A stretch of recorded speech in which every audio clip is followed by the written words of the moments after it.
What's up, Blue Chips? We are going to be reviewing the month of August as well as doing a free-for-all. How about we just get to it?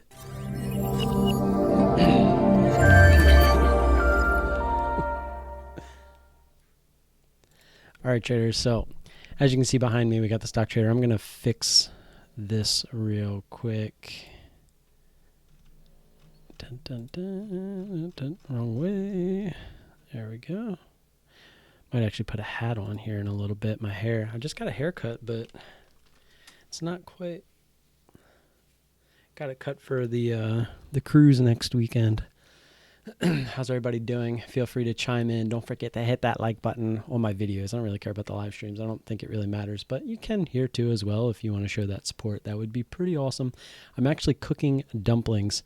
If I sound a little funny, my mouth is still pretty numb on this side. I actually had a root canal earlier today. My appointment was at 2:30. I'd say the numbing and all, I didn't really get done until about 4. It was one of my upper back teeth, and it was pretty painful. I mean, I know it's not supposed to be painful. They had to keep stopping to put a little bit more Novocaine in there. Apparently it was just really bad. I kind of let it get out of hand, so it was kind of my own fault. And he said they were pretty close to the point where they thought it might have been better just to pull it. So at least we didn't have to do that, I guess, even though that probably would have been easier. But I feel like it's better to actually have the tooth there. So, yeah.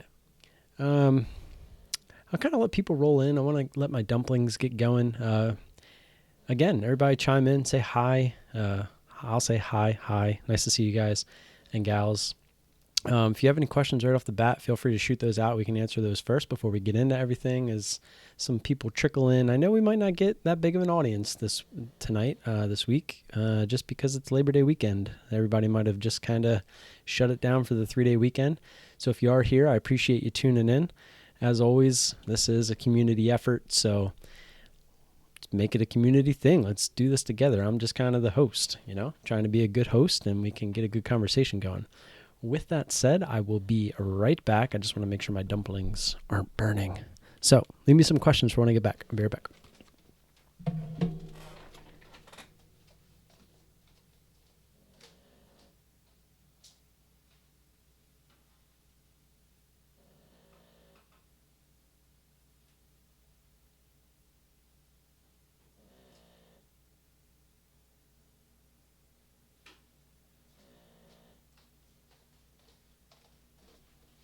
All right, those still have about another minute or two.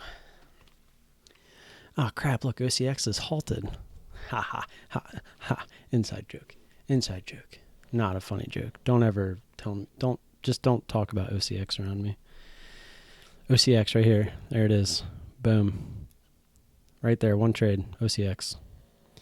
February 6th.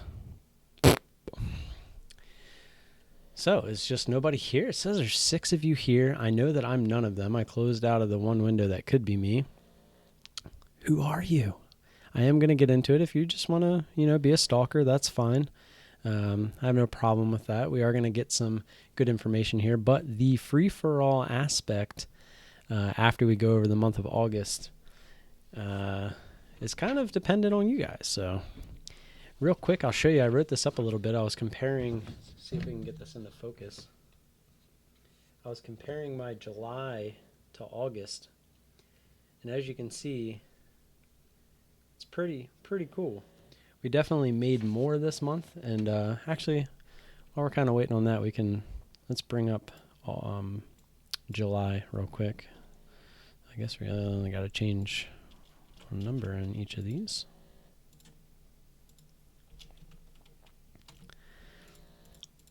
So my July, I was 28-3, and I always tell everybody, keep in mind, sometimes I'll make like 2 trades, or, like sometimes it might be like 1 red trade and then a green trade, vice versa. Driving to camp, nice. Hey, what better way to fill up a drive, right? It's better than trying to learn a new language or listening to some random radio station that has a bunch of advertisements, all that good stuff.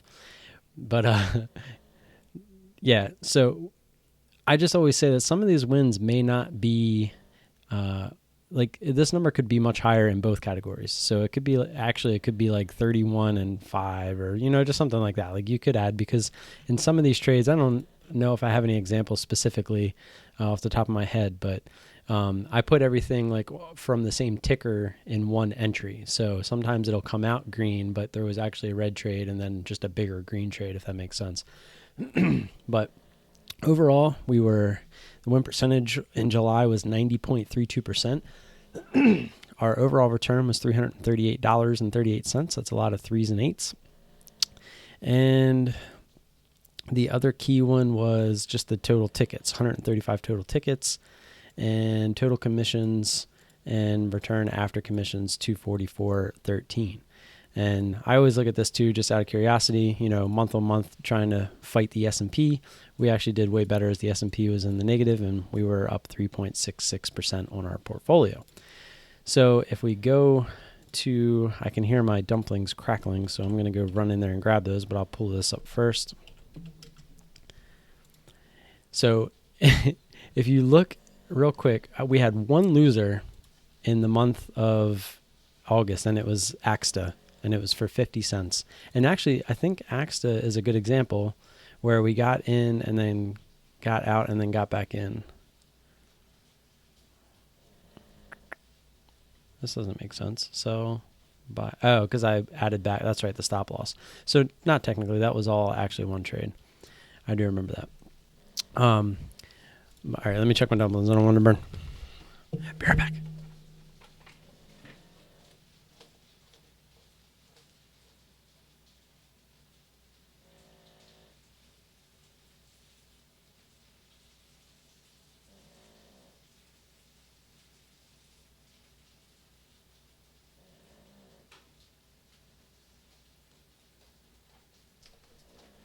They're almost done. I actually turned the heat off. That's how close they were. Doji Dude, what's up? What do you mean, is this a paper trading site? TheStockTrader.com? This is actually just a journal for my trading. All my trading I do here on CMEG, which is not paper trading. It can be with this drop-down menu right here. As you can see, my real account is CME2179, and then you have training, the TR for training, CME2179. That's why I like to show everything. Make sure everyone knows that I'm not one of them people on YouTube that are misleading you, because you can see all my orders down here. They're all from the legit account. Let me bring this back up. But no, this is just where I keep track of everything. Yeah, it's really cool. If you want to keep track of your trades and just really document your journey, I highly recommend it. I actually didn't finish my journaling for today with these 3 trades. I thought I put the charts in here. Luckily, I still have all of my charts. Amba. I'll put that in there, and then usually what I do is I'll come in here, I'll put the chart in, and then I'll write down what I thought about the trades. Amba and Dell were just kind of 2 scalps. Dell I didn't really like, which we'll go over that in a little bit. Let me finish doing what I was doing on that main page. Here we go. All right. So we'll go over this real quick. So my win percentage here, it could have been 100%. We're 50 cents. Our average loser was 50 cents on the one loser. So, and it was a winning trade, but we decided to try to make it a bigger winner by adding towards our stop loss, just risking 3 cents from our stop, and we ended up getting stopped out. So it wasn't a big deal. We just added shares back, and that 3 cents that we risked ended up making the trade red instead of a little green. So it is what it is. I'm not really worried about being 100%. I actually like the fact that we had a loser, because it kind of takes the pressure off of these winning streaks that you get on. I've had several 20 plus winning streaks. I've had 28 in a row. This little upscope here was 28 in a row. And in here somewhere I had like 22 in a row. And then this month I just had 21 in a row again. So it's not always, you kind of feel like you're due, I guess, in a way. So having a loser every once in a while isn't a bad thing. But yeah, so we were 25-1, total tickets 117, total return $545.15. Compare that to the S&P, which was down almost 1%. We were up almost 6% this month. So we started to scale up a little bit. As you can tell, we had less tickets, but we made more money. Just goes to feeling more confident with the strategy overall. And towards the end of the month, we started kind of scaling up just a tad. Total commission is $91.60 and $453.55 after commissions. So, and then they're going to take $150 out for the platform fee, of course. So don't forget about that. But yeah, as you can see, if we go down to where August started, our winners were still, we were kind of in the ballpark of small winners. We were averaging on a daily basis like $20 a day, to be completely honest. And as you can see, scrolling down here, 35, 42, and a lot of these days were just one trade. And our quota every day has been $50. We want to learn how to make $50 consistently. And so we weren't quite getting there, but we were feeling really confident with the strategy working, and we're just feeling more confident using the strategy over and over every day. So right around the end of the month, I started saying, it was right here on TNDM, I'm going to start trying to scale up. And as you can see, 34.50 on one trade, 51, 46.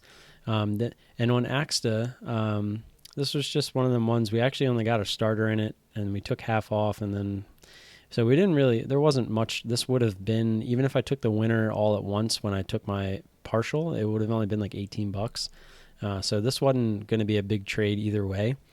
GES 38, 22, 57. And then Dell was one where I missed the ad up top because I really wanted this push through 53 to get higher on this candle, not this one, obviously. But as it was coming out here, let me just pull it up on here. Be easier to see. So I really wanted, when we got in on this candle, as you can see, it went to 53.05. I was really hoping that through that 53 pop, it would have went to like 53.15, 53.20 for the ad, but it shot right back down under 53, and I didn't like it. So I really just kind of took my opportunity to just get out of the trade, basically break even. I took 5 cents on it. Our average was 65. Yep, 65. Where is it? Dell. Let me put these in order by time. So right here, 52.65, and then when it came back down, we just got out for 5 cents. We were just happy. And it did get down to 52.35, so we could have made a little bit more money on it. But as you can see, I kind of felt like it was, this was a pretty big move down, and it felt like it was kind of stopping. And as you can see, it did shoot down to 35, but I think that was for the $0.50 pop. And then it got bought right up and then squeezed all the way back to high day up to 53.20. It was pretty quick too. It went from 52.35 all the way to 53.20. So basically 1 point, and it was pretty much within I think it was like a minute. It was just kept going and going and going. And I thought about getting back in there because of how quick the move was. And I was watching it, but I was like, let's see if we can get up there to 53.50. And I didn't like, because again, my strategy is I'm looking for these previous resistance, and I'm looking for it to extend away from that previous resistance. So if I'm only getting 10, 15 cents, I'm risking a lot if this were to continue, say up to like 54, and I'm only looking to get 15 cents. So I'm not going to risk like 50, 75 plus cents possibly to only make 10 to 15 cents. That just makes no sense. So if this would have got up to 53.50 and went through, that's a lot different, because now we're only risking it's kind of a 1-to-1 if you want to go off that same scenario. But on such an intense move, I feel like the odds are in my favor. So I'd be much more inclined to take that trade instead of that. And, it sucks because look at what it did. This thing went all the way down to sub 50 from up here at 53.20. So could have been really nice. I'm going to go get my dumplings real quick. If you have any questions, feel free to ask. Really, that was all I had to do to go over August. I didn't really have much. I was kind of just counting on doing a quick brief overview. We can go over the trades today real quick, but I did just do Dell, so I got 2 more trades, but let's get some questions in here, shall we? I'll be right back. It hurts.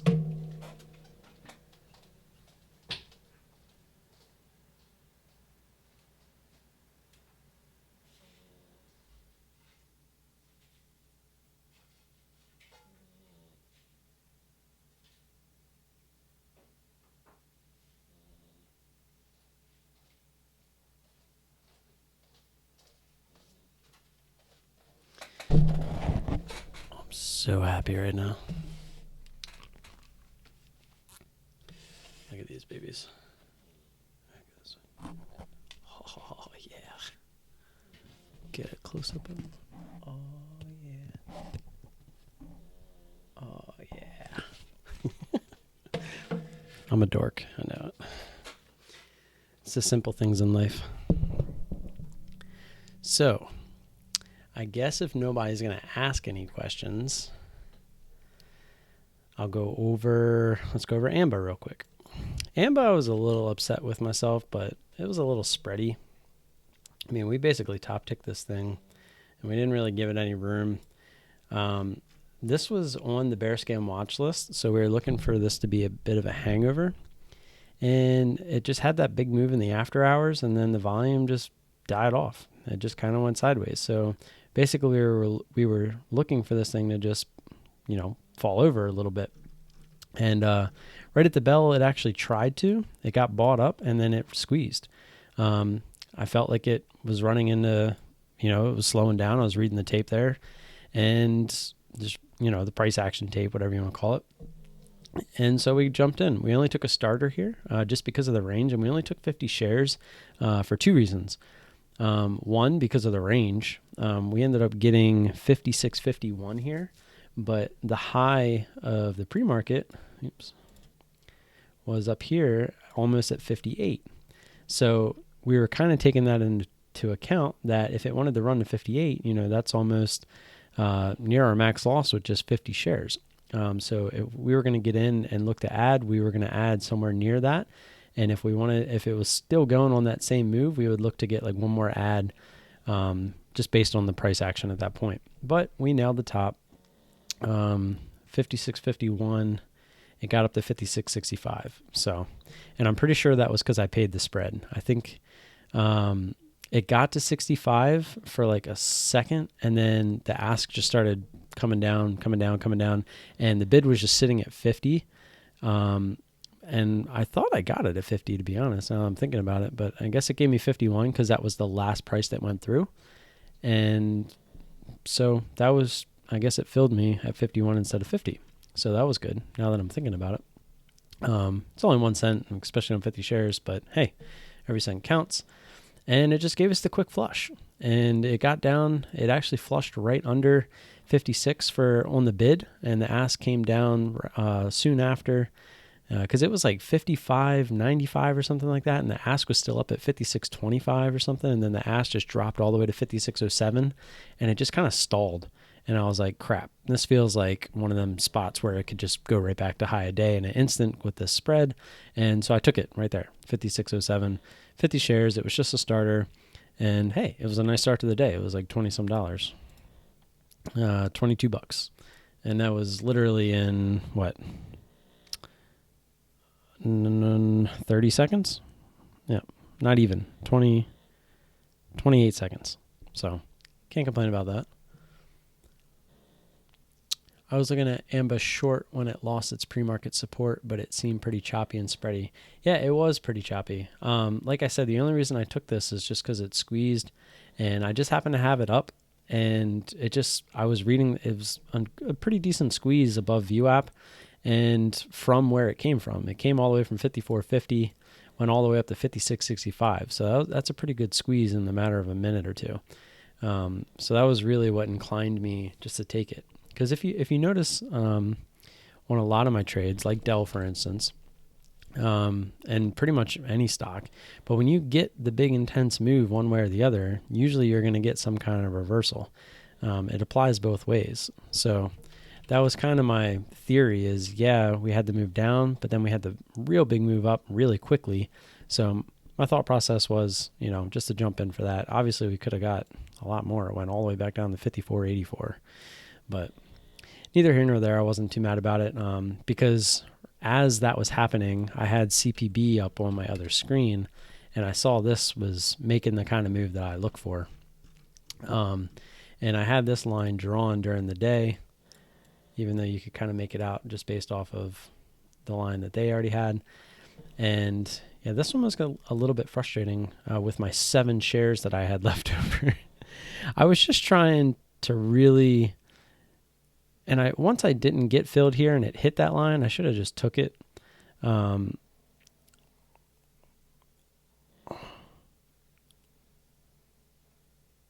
Sorry, I'm really like the Novocaine's finally wearing off a lot, so I'm like really starting to feel it.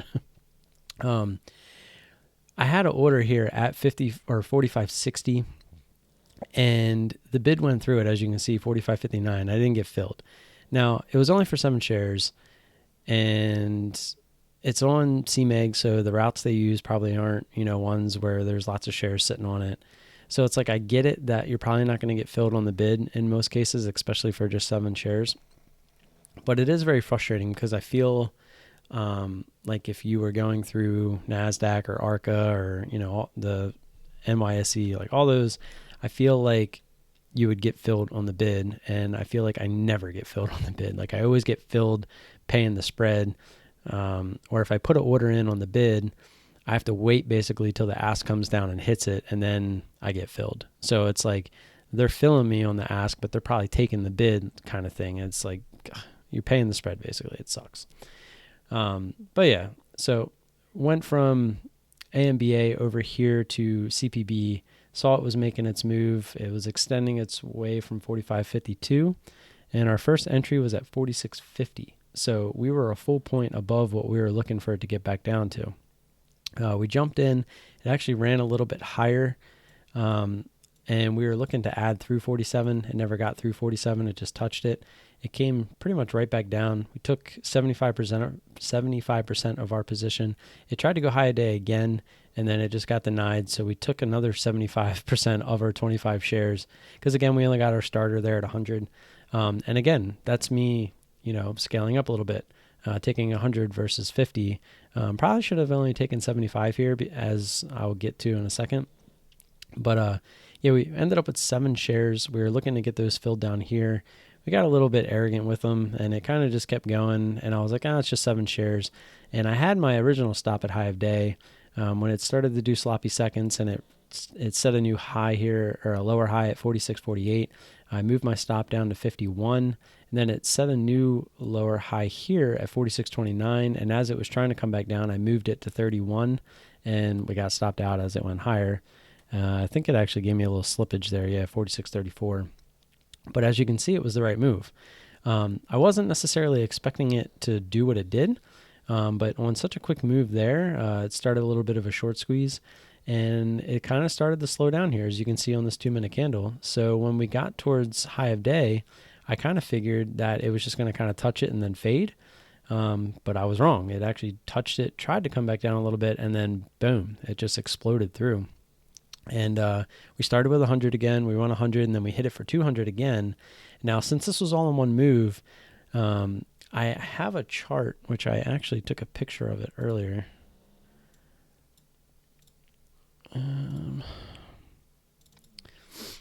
And I have this on my scanner screen. So for a $40 stock, I have 750 shares. So if I were to do a 1, 1, 2, 4, that would be 1, 200, 400, and then it would be 800. So I don't have the buying power to do that. And actually, this isn't even a $40 stock. It's almost a $50 stock, which I would only have 600 shares. So I was pretty much kind of screwed. So if you watched my live video today, you had heard that, when I took this final ad, I said this has to be my final ad because I realized that I didn't have any more buying power. Yeah, sure, I could have added 200 more shares there, but that's really just kind of, hoping at that point. You're kind of breaking strategy at that point. So I made my plan. I stuck to it. I wasn't going to put myself in a bigger hole by just adding 200 shares up here and then looking, to just carry this trade on more than it had to be. So I did 112. I'm in at 400 shares, and I told myself I'm going to let it set a high, and I'm going to let it start to retract. And if it decides to just have a pullback and go higher, I'm going to have to use that high as a cut, which was, it got right through 48. So if it went over 48.03, I was going to have to cut my 400 shares, and it would have been, I think it was like a $220, $250 loser, and somewhere in that range. So it would have been, my max loss when upping the shares is 200. So it would have kind of sucked because I didn't really get the top to be honest. And my real mistake was assuming this was going to double top. I should have waited to see if it was going to double top and then played the back end if it did double top. Instead, I just got in assuming it was going to double top, and as you can see, it didn't. So that was my first mistake. Second mistake was I didn't learn that I had sized in improperly because this trade worked out right away. I didn't necessarily, abide by the buying power rules of the stock. Like, what if I did have to go 1124? I wouldn't have been able to do that here either.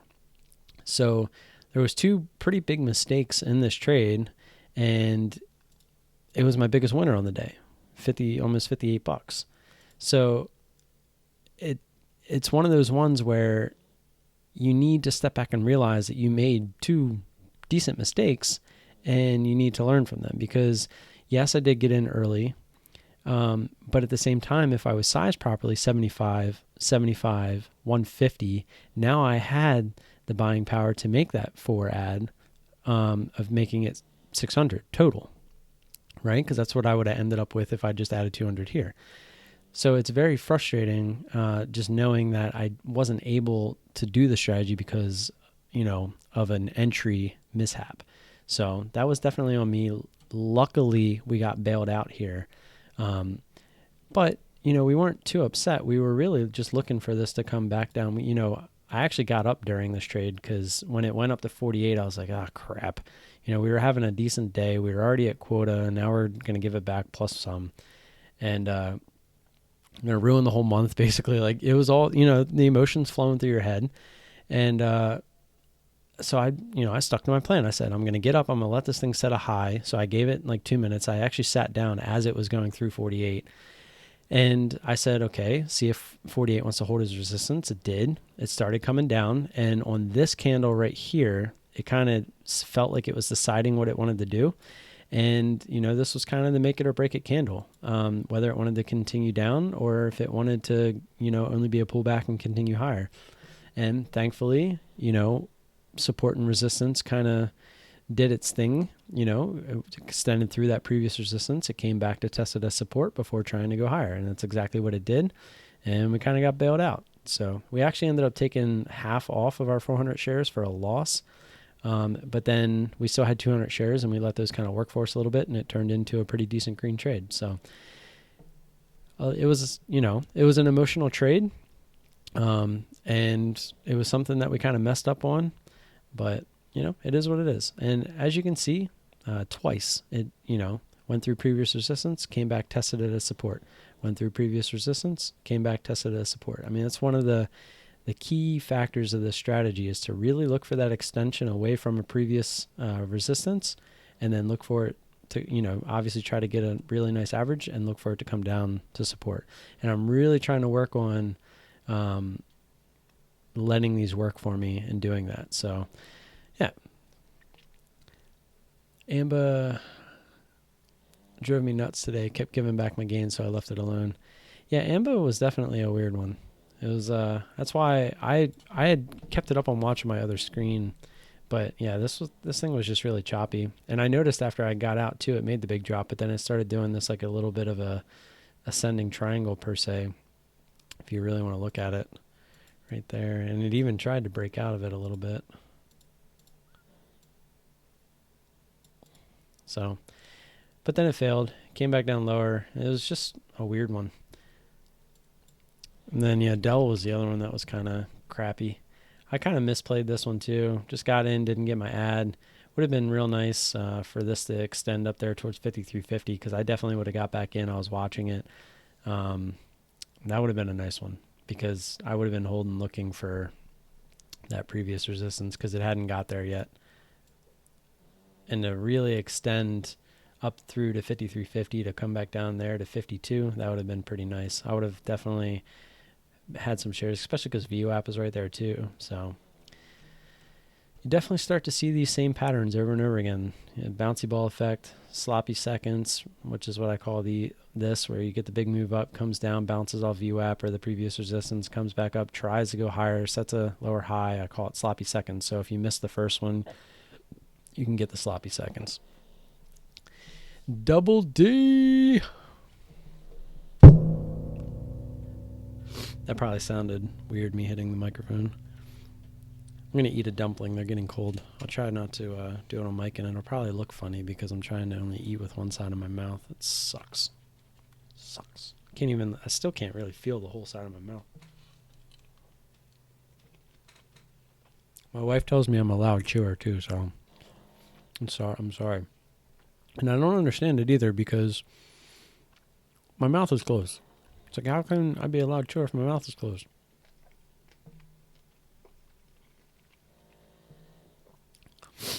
All right. So I'm kind of in free-for-all mode. So ask away. Dee, what was your best and worst trade? What was all of your best and worst trades from the week? Not dollar amounts per se, but like just how you traded it. There's one thing that Brian has really taught me. Everybody's at different levels. It doesn't matter if you're shooting for $50 a day or $50,000 a day. Consistency is the key. And we're all making the same trades. It's just when you get a little bit higher share size, you got to really focus on stocks that, make sure you have the liquidity going up and down. But for me, I'm not going to have that problem anytime soon. Probably never.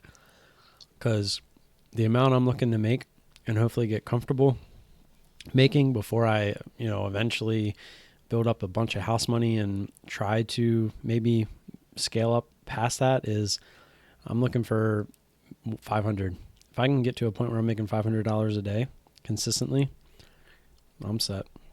So if I can do 50 and then I can move up to 100, which is I'm just going to really try to do 50, but by scaling up, it's kind of showing me that I can easily do more than that just by scaling up that little bit of share size to 100.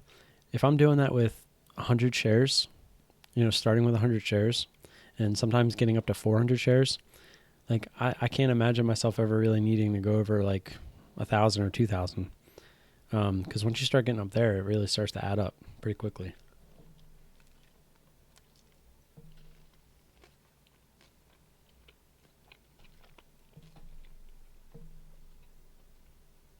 I'm really trying to chew away from the mic. I'm sorry.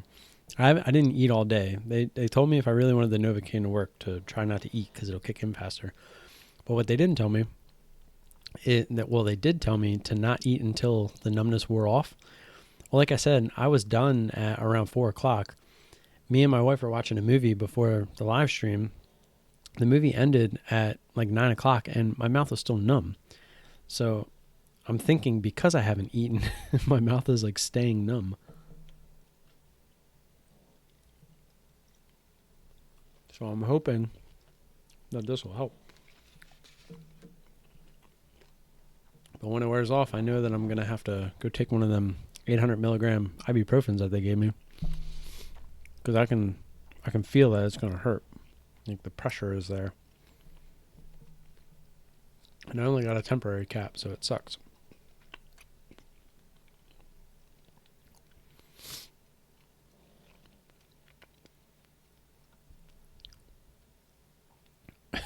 What do you mean by that, Ann?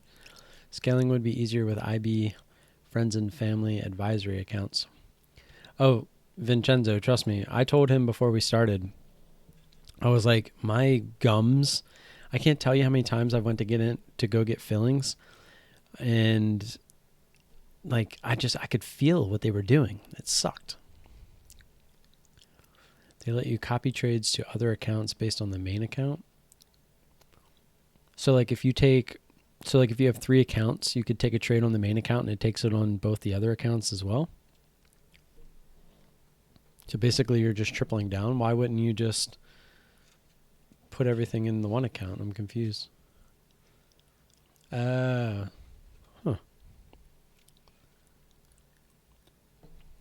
Again though, I mean, you're not really like hedging or anything like that. Why not just trade the one account with all the shares? I'm kind of confused. I mean, unless like you're talking about trading 50,000 shares where liquidity might be an issue. I'll pull it up in a sec, D. I want to eat one more dumpling.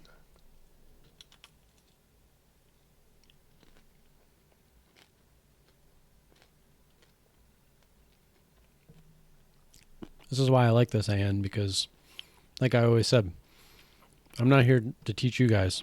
I'm here to just hang out with you, and hopefully we can all teach each other something. I got you. I mean, I can see how that would be beneficial. I feel like, to me, though, it's like if you just take your time and scale up really slowly, and to me, that would be a way to really not ever have to worry about that, I guess.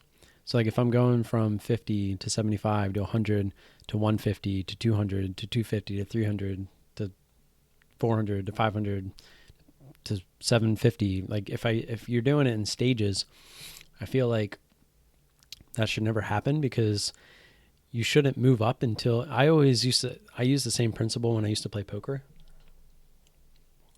I played a lot. I was a sit and go player. So let me finish. I'm sorry about that. I have to eat.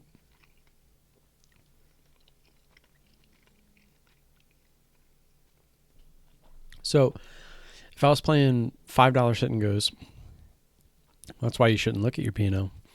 I have it, to be honest, that was one of my biggest problems, is trading the P&L. Ever since I stopped looking at it, I like phase this section of my screen out during a trade. I look at the chart, level 2 time in sales. But the only reason I'm looking at level 2 is I'm looking at the top prices. I basically only need level 1, but CMEG makes you pay for it anyway, so I just look at it. It's quicker. Yep, you shouldn't have P&L, or P&L should not be something that affects you while you're trading. It used to. I mean, you can go back and watch some of my videos, and I even admit in the video that I took a trade off because I was looking at my P&L, and that's like the exact opposite of what you should be doing. What was I getting at? Oh, the shares. What was I saying about it, though? Crap. Being comfortable about the position sizing. I know it was something to do with the position sizing. Well, crap. Lost my train of thought. Damn dumplings. While I'm trying to think about it, let me pull up, what was it, Marvel? 2442. I'm assuming on this candle. Dang. Look at that thing. That thing just dropped off. What was your exit? That's a nice trade. These are the ones that usually get me. Like, I'll get a good exit for like 75% of my shares, and I'm like, all right, I'm going to keep 25 to get it lower. I'll set the rest at high a day, and then this is what it always does. The small size. Couldn't have been the first candle. First candle that only got to 23. You liar. You're a furu.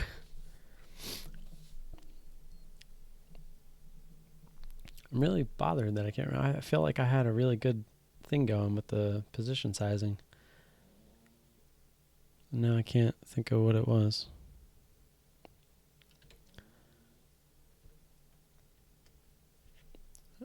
I know it had something to do with just like putting it into perspective.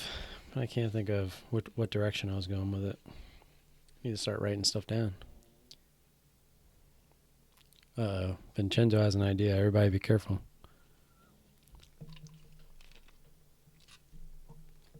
It's going to be something to do with catnip.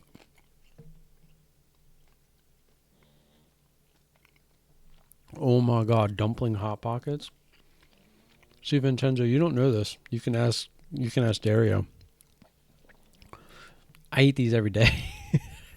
This is my lunch every day, but I didn't get to eat it for lunch today because I had my dentist appointment.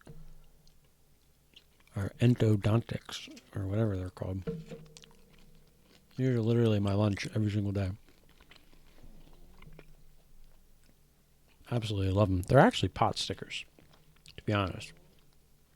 Like, if you look at the bottom, the lighting. Come on. There it is. So they're like pot stickers. I mean, they're dumplings, but technically when you fry them in the pan instead of boiling them, they're technically pot stickers.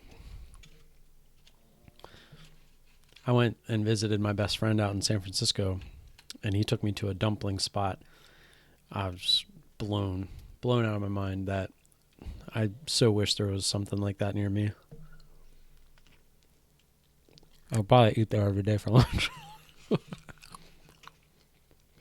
It's from Sam's Club. So probably essentially the same thing.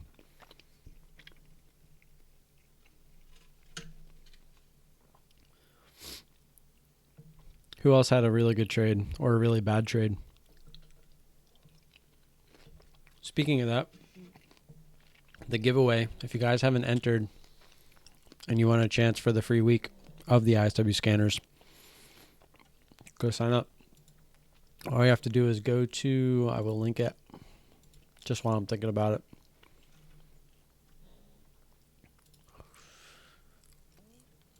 it.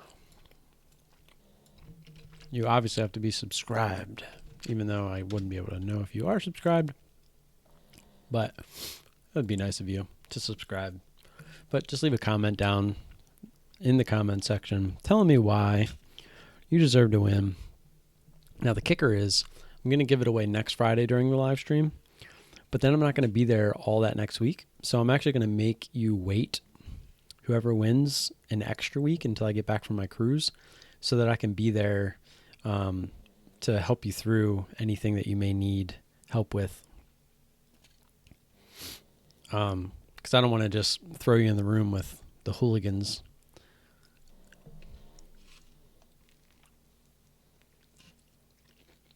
Like food ideas, Vincenzo, or were you testing trading ideas? See, I come from my early starts of trading where did the chart go?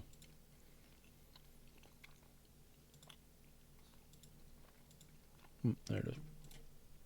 So I come from my early days. Like if you look at my P&L chart from the very beginning, this was when I first started until that loss right there. That was pretty much me trying to be Ross Cameron. And then I started just trading support resistance, where I would look at charts all day and I would find key supports and key resistance. I was really just finding key supports, and I would wait for the price to get there as close as possible. I'd get in and I'd risk, usually max I would risk is 5 cents off that support level. And I would immediately put a hard stop in underneath that support. And I was either right or I was wrong. And it kind of just slowly, my losers were so small.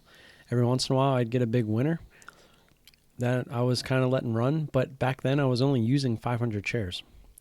And the reason for that was because I was with SureTrader and I felt like I was getting cheated because I was paying $5 a trade regardless of how many shares I took up to 500 shares, because it was 1 penny per share. So I felt inclined to take 500 shares no matter what, so that I was getting my money's worth. That was how I looked at it. And so I was getting lucky per se. And So as you can see, it was a very 50-50 type deal. And then I started to say, hey, let's up it a little bit. And then I think I remember it was kind of working, and I was like, you know what? I hated paying $5 a ticket. I did. It just killed me.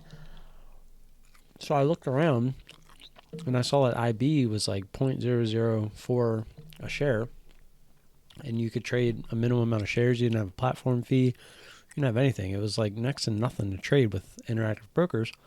But I didn't have $25,000, so I was under the PDT rule. So this was my attempt at swing trading. It was basically 2 trades. TYME and ASNS. I remember both of them. And they sucked. And they just kept grinding higher and higher every day. And I was short on both of them. Yeah, it was bad.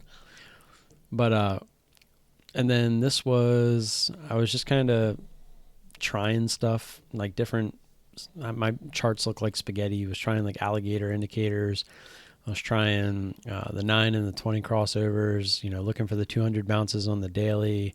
Had the 9, the 20, the 50, the 100, the 200 on my 1 minute chart. It was just stupid. And then OCX happened. And that was a complete accident, and it just sucked. Went from a $200 winner to over $1,000. It was like, ended up being like a $1,400 loser or something like that. Let's see. And this isn't with commissions. So it was $1,200 just in the trade itself. That wasn't even including the commissions. And it was like 70 some dollars for the margin call and the fees to hold it overnight or something like that. It was just really bad. It was a really sucky time of my trading career. It's kind of a low point. And then literally as that happened, I was talking to Brian about starting up a YouTube channel and joining ISW. And for some reason, he kind of let it happen. Like he said, hey, I see your drive, put together a couple of videos and we'll go from there. And after going back and looking at those videos that he watched, I have no clue what he was looking at, but it's worked out, and I can't appreciate him enough. And as you can tell, it was kind of a learning curve to start, a little up and down. And then we kind of started to figure it out. This was, the strategy that we're trading with now.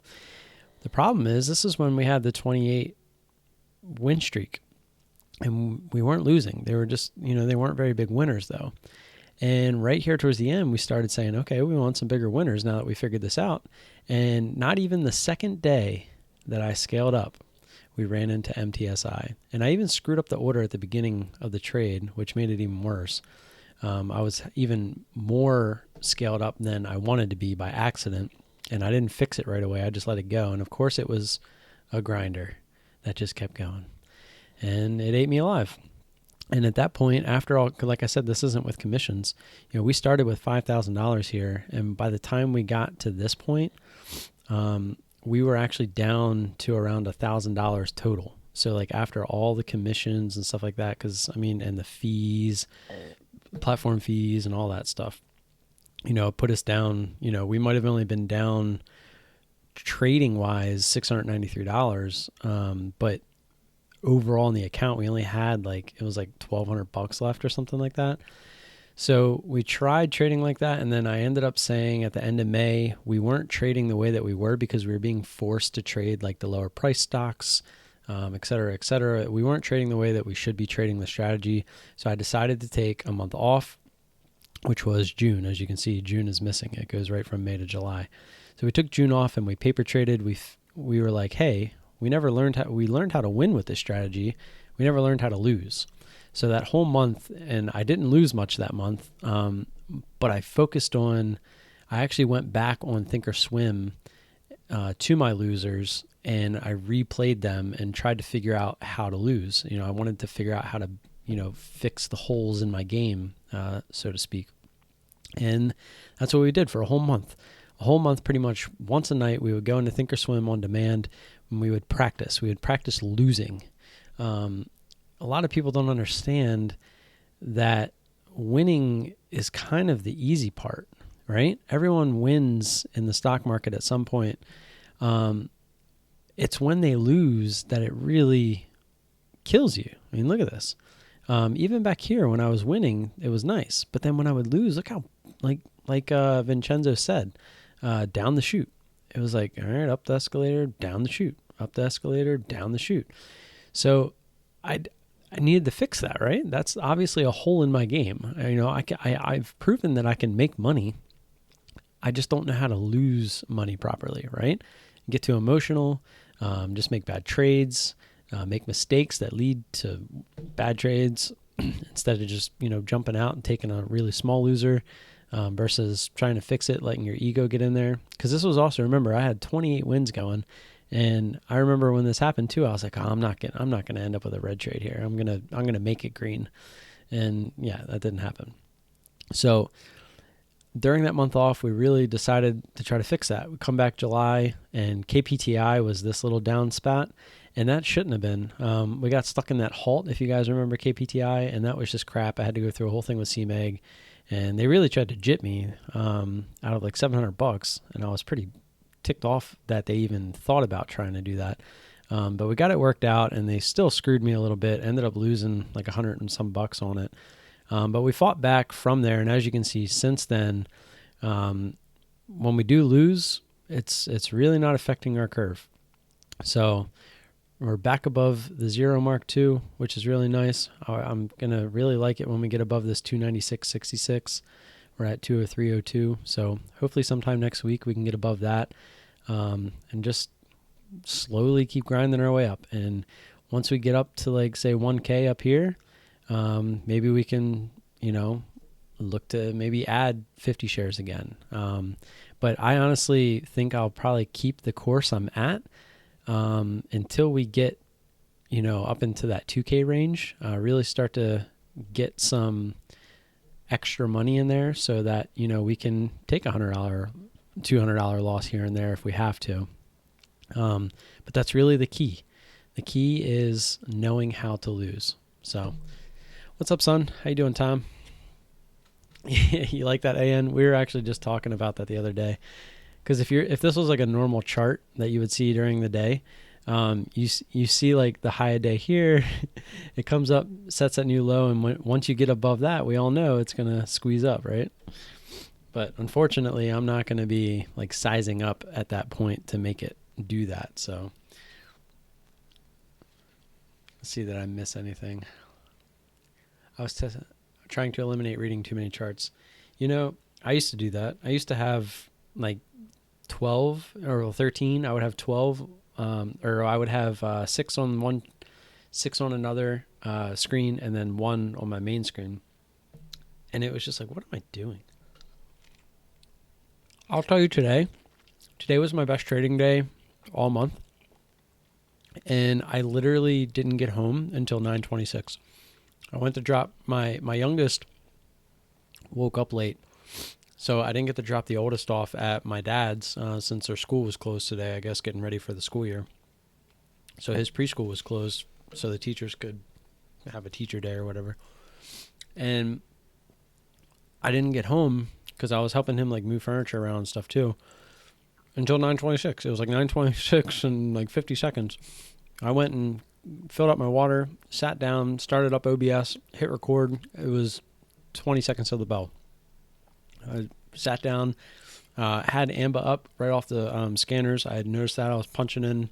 I have 4 charts up on my other screen, and I just noticed that was on the bear scan. There wasn't really much on the gap up list this morning, but if I do put up charts over there, it's usually ones that are getting volume and are up, usually over 10, 15% on the day already. So every day, all the trades you see are usually directly off the scanner. So I don't pre-market anymore. I don't look for that crap. It just doesn't make any sense. It's not as sexy as you may think. I'm eating dumplings. The things that I eat literally every day. They're technically pot stickers, but they're dumplings that turn into pot stickers. The AMBA chart could have been a lot better. I really just nailed the quick pop at the open. Took a quick scalp. It was only 50 shares. But I did pretty much top ticket. We got 51, got up to 65. I actually got it on the way back down. You could have seen this if you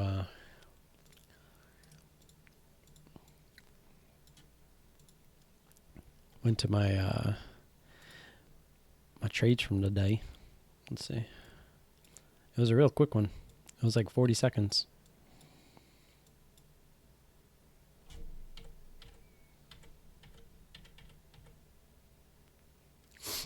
Here it is. Yeah, we actually pulled it. We had pulled it up, and it was around, I want to say it was like right as it went through 56. And it just kept going. I was like, oh, look at this thing.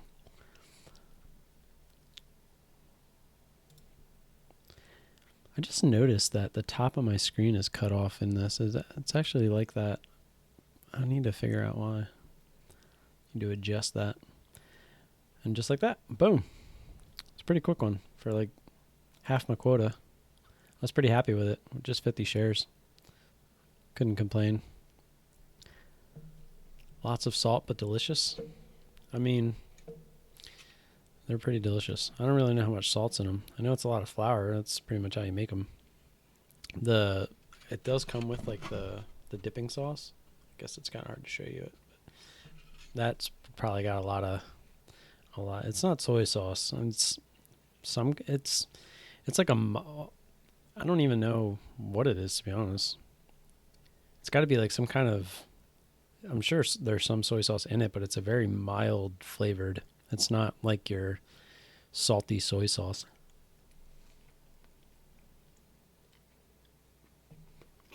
Whatever the typical dumpling dipping sauce is that like every place has. Tom, your figure is amazing. I would tap that.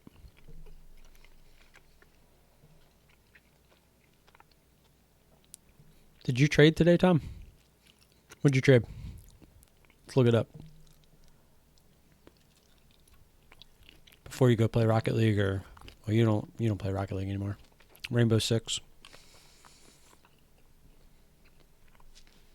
It's so funny if you put your other headphone on and chew. It's just so weird. It's like you're underwater.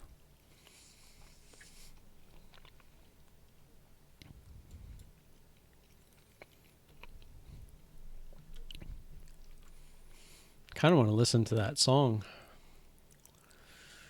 while we wait for time. What was that mid-cap gapper? Mid-cap gapper? Wasn't there one like, was it NTNX or something? That one maybe? Started with a D. I don't think, it's not a mid-cap, yeah.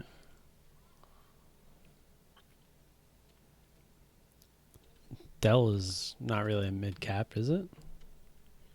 I guess it could be a mid-cap. I kind of consider mid-caps more like the 20s, 30s. You murdered Dell, huh? I took a trade on it. I was explaining earlier, I was mad because I missed my ad. I was looking for the extension through 53 and we didn't really get it. So I kind of ended up getting out of this for a small profit just because I didn't like how I traded it. Which my exit was good considering it squeezed up to high day right after, but it would have been nice if that squeeze after I got out went up to that 53.50 area because I would have jumped back in, but it didn't squeeze far enough for me.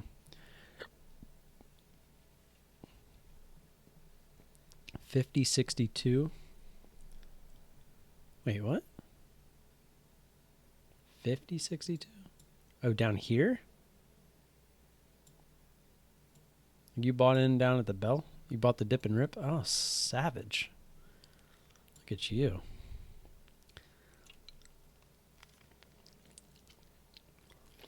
Guess you were playing it off that support line there. It's nice. I see it.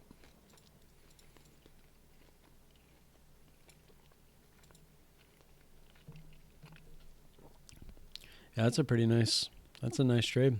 That thing took off. I'm assuming you didn't get the full move. I mean, nobody does.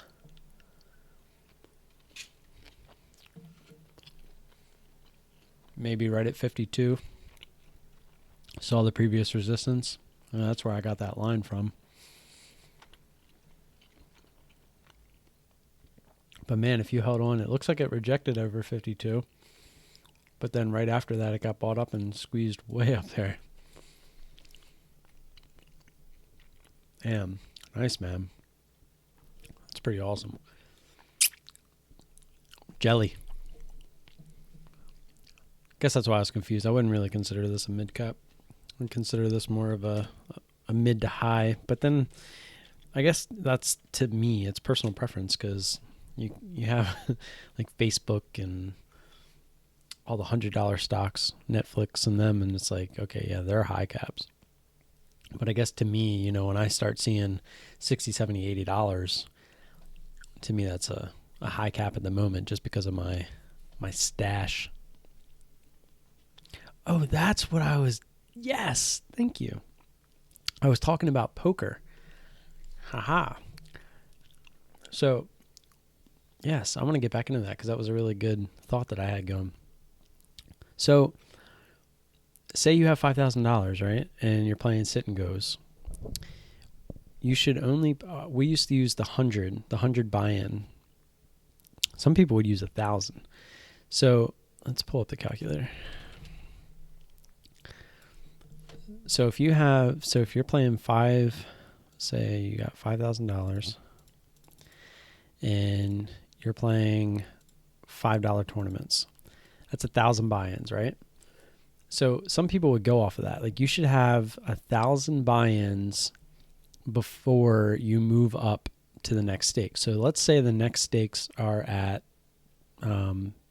So you go from $5 to $10, which is actually true. I mean, I'm lying though, because there were fees. It's usually $50 fee. So it's $5.50, and then it would be 10 plus 1. So it's $11. But so you could do that, but I'm just doing this for math's sake. So if you wanted to play $10,000, so let's times this by $10, sorry, you would need $10,000. So you should be playing essentially the $5 sit and goes until you hit $10,000.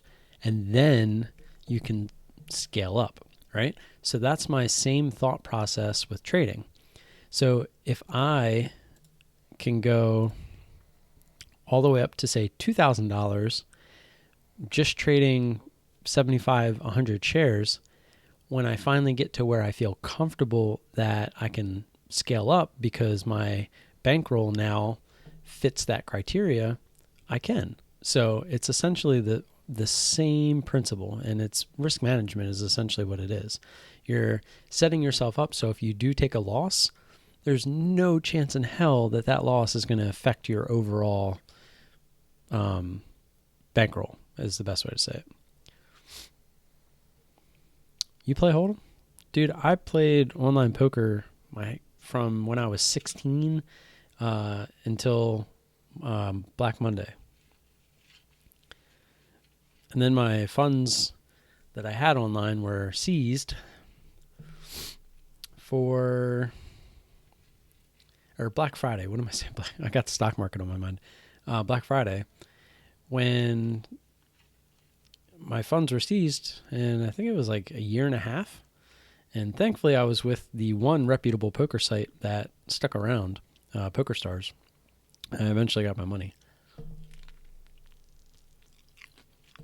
I mean, I had withdrawn here and there because I was pretty profitable playing poker.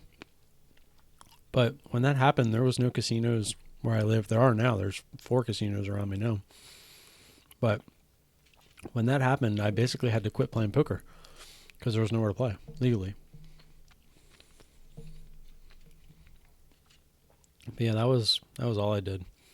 But nowadays, sometimes I'll go to the casino. I'll just play 1-2 or 1-3, depending on the casino. And it's just full of nits. It's so crazy. Like, I guess, the poker scene back then versus now is just crazy. There's so many people that play poker now that it's not like you sit down at a table and you can find the jackass, right away. It's pretty rare to have just a full table of people just slinging money around. Everyone's, only playing ABC poker nowadays. So it's really not any fun. When you're there playing for $300 total, like your stack's $300, and you're just playing against people that are waiting for big hands, it kind of sucks. You get bored, and you start trying to play hands to beat the bigger hands, because that's really how you can make the money. And it's just not fun, I guess. You sit there for 8 to 10 hours, and sometimes you break even, stuff like that. The market is very much more appealing, and to be honest, a lot easier to me. I think the trading in the stock market is easier than playing poker.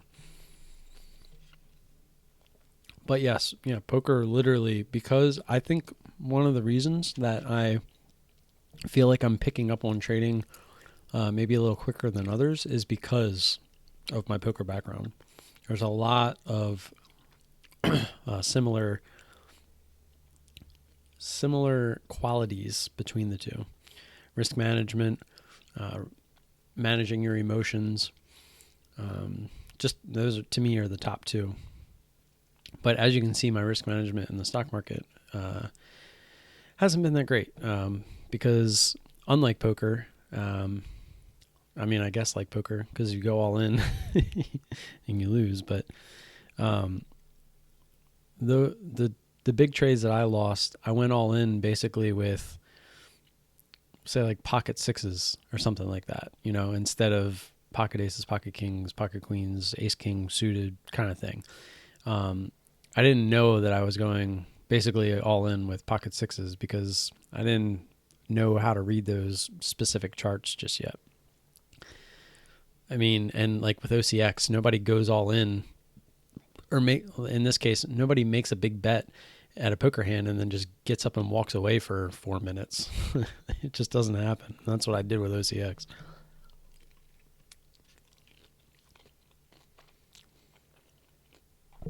All right, who's got some questions? Ask me some questions.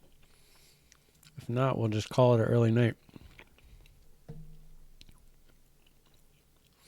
This free-for-all is dependent on you guys tonight. I feel like we've already been here an hour.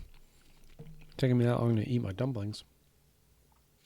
I've only got one more left, so I won't be chewing your ear much longer. I can teach you guys how I throw my curveball. Oh, speaking of that, we won. We won the championship. I know it's, kind of weird. Adult men's baseball 22 plus, but we won. It was nice. We went 1-1 in a best of 3 series, and then the last game, which was yesterday, we just killed them, 18-5. We went up 6-0 in the third inning. We had 2 home runs. It's 350 all the way around at the field we were playing at, and our one guy, our center fielder, Lucido, just freaking crushed one. It was easily 400 feet, and wooden bats too. So that was pretty cool. Curveball.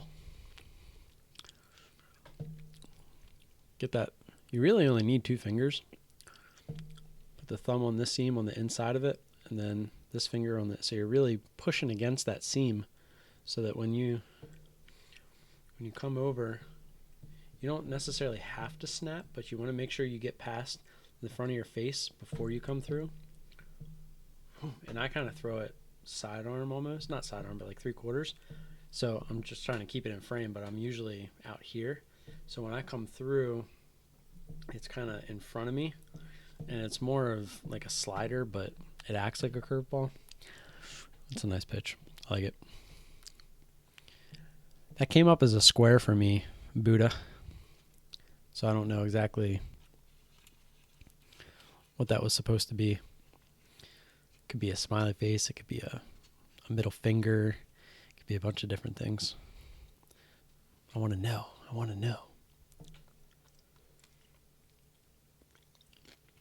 Last dumpling. I'm like happy and sad at the same time. Let's while I'm waiting on your glorious questions,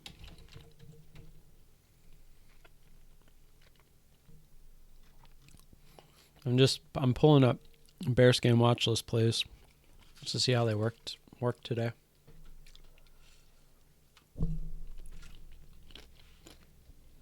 So this one was right off the top of it.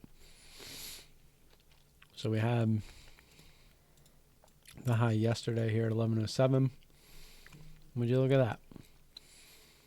It lost volume. It had a little bit of volume pre-market. Actually, no, it didn't. This was after hours still. It was like right before. This is right before close. So there was really not much volume after hours or pre-market. So Bearskin watch list sees that. It sees the big climb from yesterday, and then it sees the drop off in volume in the after hour, pre-market and after hours and pre-market. And so you're just looking for that big drop. This one actually popped up and double topped from yesterday's high and then had a real nice drop. So that was pretty awesome. Let's see, VTSI, so lower float. So yeah, Had an up day, kind of died off the rest of the day anyway, but it did fall off a little bit more. Let's see, GES.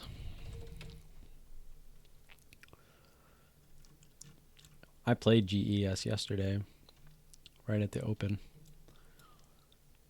That was a nice one. What did we make on that one? I don't even remember. Yeah, I remember that being a bigger win. Mother effer. I've been so out of it this week, man. I've been out of it like this past month. Maybe scaled out of this one. So got in twice. Over 19 was the last ad, and then we scaled out as it came down. Let's see. So 19. Got up to 19.20. So that was pretty nice. And we got out all on here. Then we got the sloppy seconds. And it went even lower. This one really didn't have too much of a previous resistance. Let's see. So it was right here. Which, would you look at that? Almost every time. Alright, let's see. What's the next one? TECD. This is a higher priced one. Oops. TECD.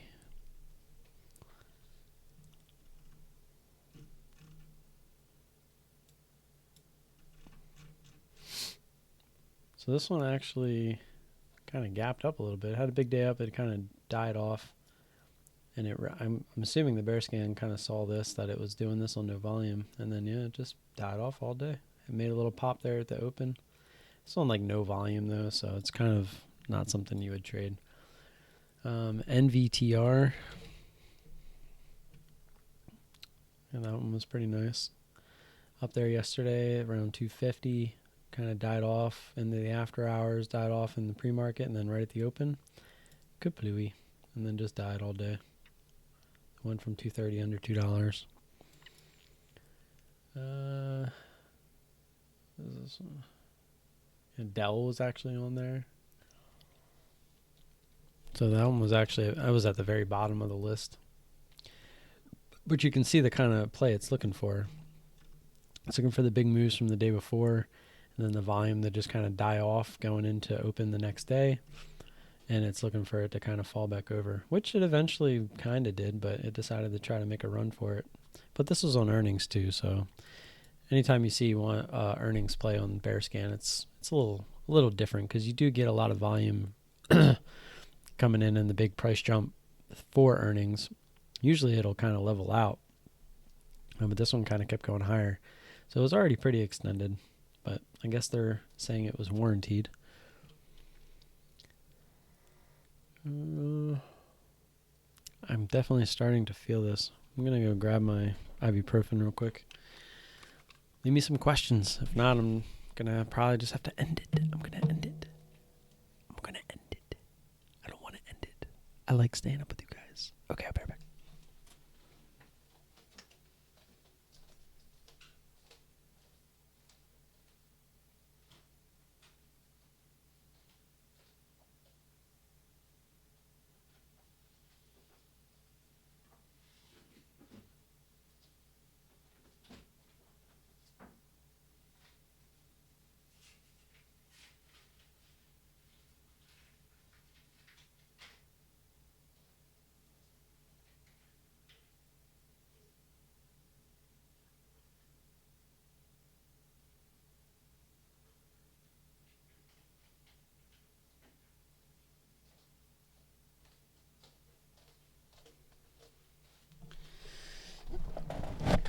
You guys are about to see me overdose. Not really, I'm just kidding. I got one Motrin, 800 milligrams. And I got 2 little Sleepies. They're melatonin gummies. Pretty excited. So it's a race against the clock.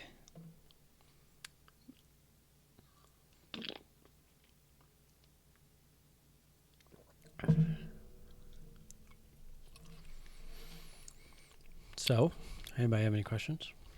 Or y'all just gonna stalk me? I can give you some cool looks.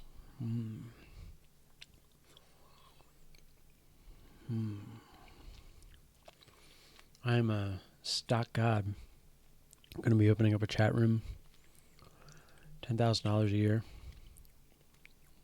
I'll give you all the plays. Oh, wait. All the plays I'd be giving you are just right off the scanner, so you can get the scanner for a lot cheaper. Link down in the description below, 30% off lifetime. You like that? You like how I incorporated that? That was pretty good, huh? I'm not really a salesperson, so I'm just a guy that's here running a YouTube channel that had no previous experience with any of this and just kind of winging it. But there's one thing that I told myself from trying to learn myself from YouTube, especially Ross in particular, is I'm going to be 100% transparent. I'm literally nothing to hide. So hopefully 2 years from now, we're still kicking, and we're kicking at a nice pace to where people will know that they have a channel that they can come to watch legit content, because even people that were legit not that long ago that have like 85,000 subscribers are not legit anymore. They're what I would like to say, paper trading. They're on a demo account, training account, whatever you want to call it. And they're claiming that their videos are real money, and they're not. So it's a little frustrating to me that people are out there and they're taking advantage of people. Oh, Z-List, Kai. You know him. I see you comment on his videos. I'm not saying any names, but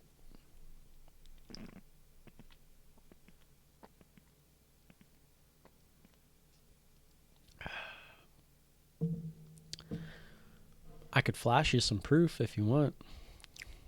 Actually, I won't flash you proof because that would kind of, I don't know, hold me liable some way. And, you know, to be honest, I don't hate the guy. You know, I mean, I kind of hate the direction he's went.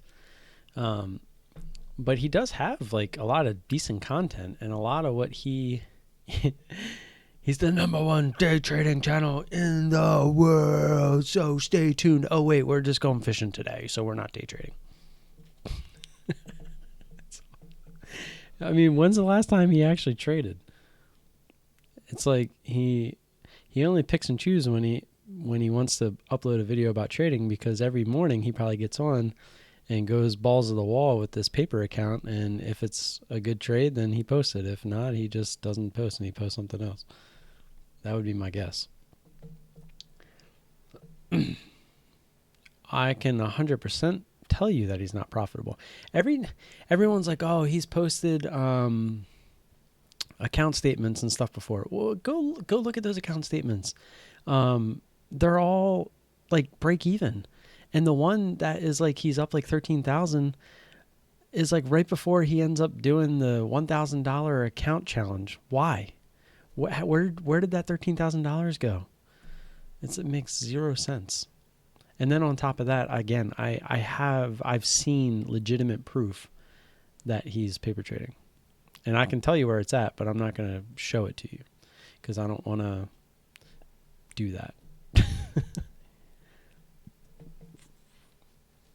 No, Guru Leaks, he's the one that kind of turned me onto it, so I was actually kind of curious. So I started watching a bunch of Whelan's videos to try to figure it out. And I think I may have found where Guru Leaks is going, because Guru Leaks posted that thing about him paper trading, but he didn't really show any legitimate proof. But there is proof. And it's sad, Vincenzo, that they do. And yes, and he does make all of his money from YouTube. And he was legit day trading, and that's why a lot of people were on the hook there. You know, they're still eating the bait, per se, pun intended, because he used to really day trade. And if you go back and watch his older videos, he makes the same mistake that proves that he's paper trading now is the same mistake that he made back then, that he was legitimately trading. And I can tell you what it is if you are hovering on a chart, a DOS chart to be specific, and you hold down the pointer, you can see it shows you the information on that candle. Well, if you accidentally hover over one of the candles or one of the order tickets, I guess you want to call them, the arrows, it shows you everything. So it shows up top there, you can see it shows the normal candle stuff, but then under that, it'll show you the trade that you made. So you can see the account number. So back in the day, when he made that mistake a couple times, I found on his older videos, you can see that he was on a legit account. But the more recent ones, after he blew up his $1,000 account, and then not even a month later, he's making $2,000 plus trades again, it was kind of obvious. And then on top of that, what I just showed you is in one of his videos, and it does not have a legit account number.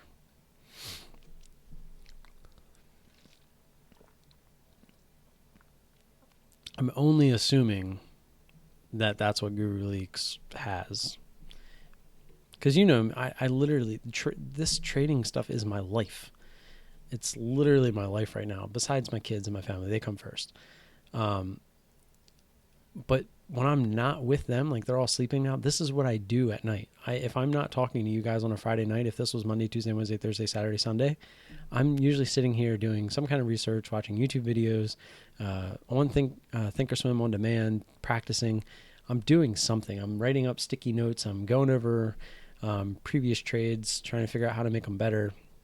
I'm always doing something. You have to be dedicated to this. You can't just sit down and really expect it to just work. It's just not going to happen.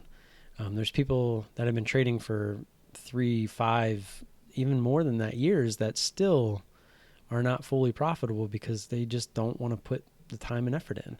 It's no different than starting a new job. You got to put the effort to learn the new job. It's just one of them things. And I told myself getting into this, I wasn't expecting to be like I wasn't expecting this to be a get rich quick thing. And I knew that I was probably going to lose some money to start. And, and I basically look at it as if I were going to college. I'm paying tuition per se. So far I've paid, I'm probably down like $3,000 or so. In the grand scheme of things, if $3,000 is all I end up paying to figure this out and become a profitable trader, that's nothing. People are paying over hundreds of thousands of dollars to go to college, and they end up not even using their degree. So, whatever. Yeah, Vincenzo, I look at charts, but I only look at previous trades and just try to figure out, and again, hindsight is 20/20. So when you look back at a chart, you're like, oh, well, I obviously could have did that better. But I try to go back and watch my videos as much as possible to kind of like look at how I was reacting in a certain spot. Like, was I too emotional? Why was I too emotional? So it's very easy to look back, like even on this Dell chart, I could have been like, well, it tried to break high day, but it was basically a double top. I could have got back in looking for it to fail. But in the moment, if you were to get back in here and you see this candle just kind of hovering right next to it, that could have easily, when it tested high day again, went and just kept going. So it's like, obviously in hindsight, you see the move that it made.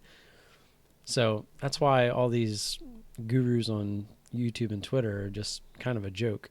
Because a lot of them just do recaps, and it's like, well, let's see the trades. Let's see the legit account statements. Let's see that stuff. I don't care about your recaps. Nobody cares about your recaps. Because for all we know, Ross is using a freaking simulator. We don't know if that shit's real. He says it's verified.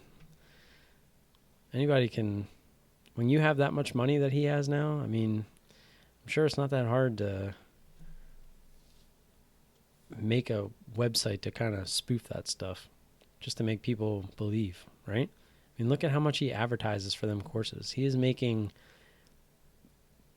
20-fold what he makes trading on all these people that sign up for his stuff. It's kind of disgusting. And when he does trade, which I believe he is trading legit, but that's because when he trades, he has an army. Like literally almost every trade that he makes, he has an army behind him, which is just annoying. Yeah, exactly, Zelisk.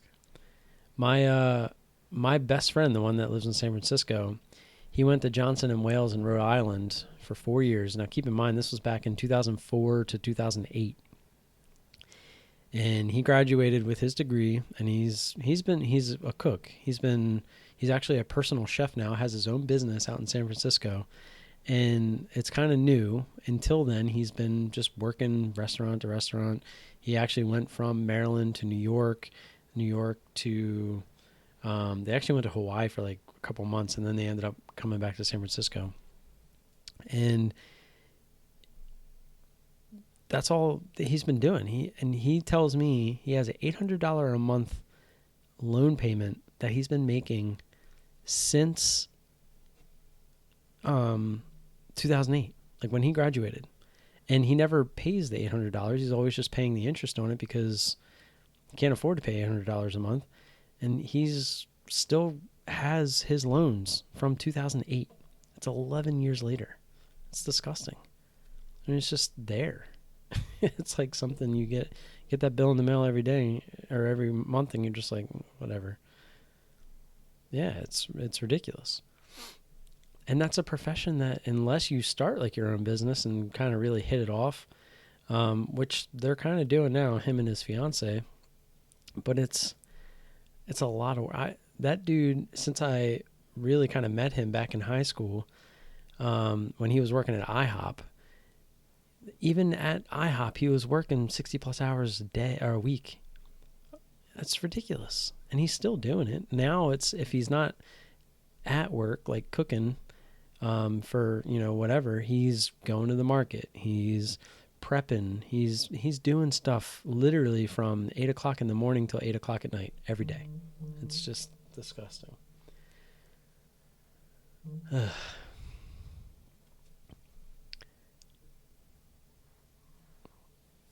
Yeah, I'm actually kind of curious the next step Guru Leaks takes with Miss Patty W. Be interesting. Speaking of which, for you guys that are here, I won't be here. I don't know if I've actually even said this in any of my videos yet. I won't be here from September 8th. So September 6th, I'll do the live stream, which is next Friday. I think I did say this earlier about the giveaway winner. But then, yeah, I'll be on a cruise from the 8th into the 15th, so I won't be back until the 16th. Oh, boy, am I looking forward to that. No kids, just me and the wife. Turks and Caicos, Freeport, and Half Moon Cay, which is Carnival's private island. Pretty excited. Yeah, it'll be my first vacation in 4 years since we had the first kid. We used to go to Florida, Clearwater, Florida, every day. I wish every day. We actually, believe it or not, we did move to Clearwater, Florida at one point for about 3 months. And she got pregnant with the second kid, got homesick, didn't like her new job, and it just snowballed out of control. We ended up moving back. I just couldn't take it anymore. It was like every day she was saying something about how she wanted to go back home. But we had vacationed to Clearwater literally every year since we had met, which was 2010, 2009, something around there. We're coming up. We got married on 9/10/11. We were only together for a year then. So yeah, 2010, January 2010 is when we met. So since then, until we had our first kid, which was coming up on 4 years ago, we went to Clearwater, Florida every year. That was our vacation.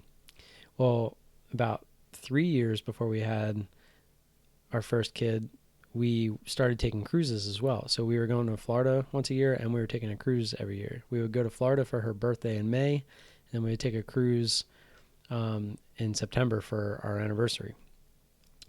And we had the first kid, and so to go from 2 vacations a year to none for almost 4 years, it's been tough, especially because I kept working for the first 11 months of our first son, and then that's when we moved to Florida. And so that was when I decided I was retiring from my job that I had been at for 10 years with the local government, and she had transferred down to Clearwater, and she was the moneymaker, so it only made sense. And at that time, I didn't know what I was going to do. I still wasn't even thinking about anything, to be honest. I was just Ubering at nights just for extra money. But since then, even when we moved back, we've made sure, like the house we bought and stuff like that, it was all something we could afford just under her salary. Everything, like the mortgage, our car payment, which we only have one car payment now because we paid off. We have two 2015 cars. She's got a Nissan Rogue. I got a GMC Acadia, both bought used. We paid hers off already, and mine's getting pretty close. And believe it or not, not Rich Dad Poor Dad. What's the other book? Nissan Rogue's nice. It's a nice car. God, what's that other guy? The money guy. I hate that. It's like I know that once I hear the name. Debt. Pay off debt book. I'm sure that'll bring it up. Yep, there it is. The Total Money Makeover by Dave Ramsey. So, yeah, it's Total Money Makeover by Dave Ramsey. We both read that book, and we didn't like follow it to a T because we didn't totally believe in everything. The main thing being the credit card thing. Like, one of his things was to pay with all cash and blah, blah, blah.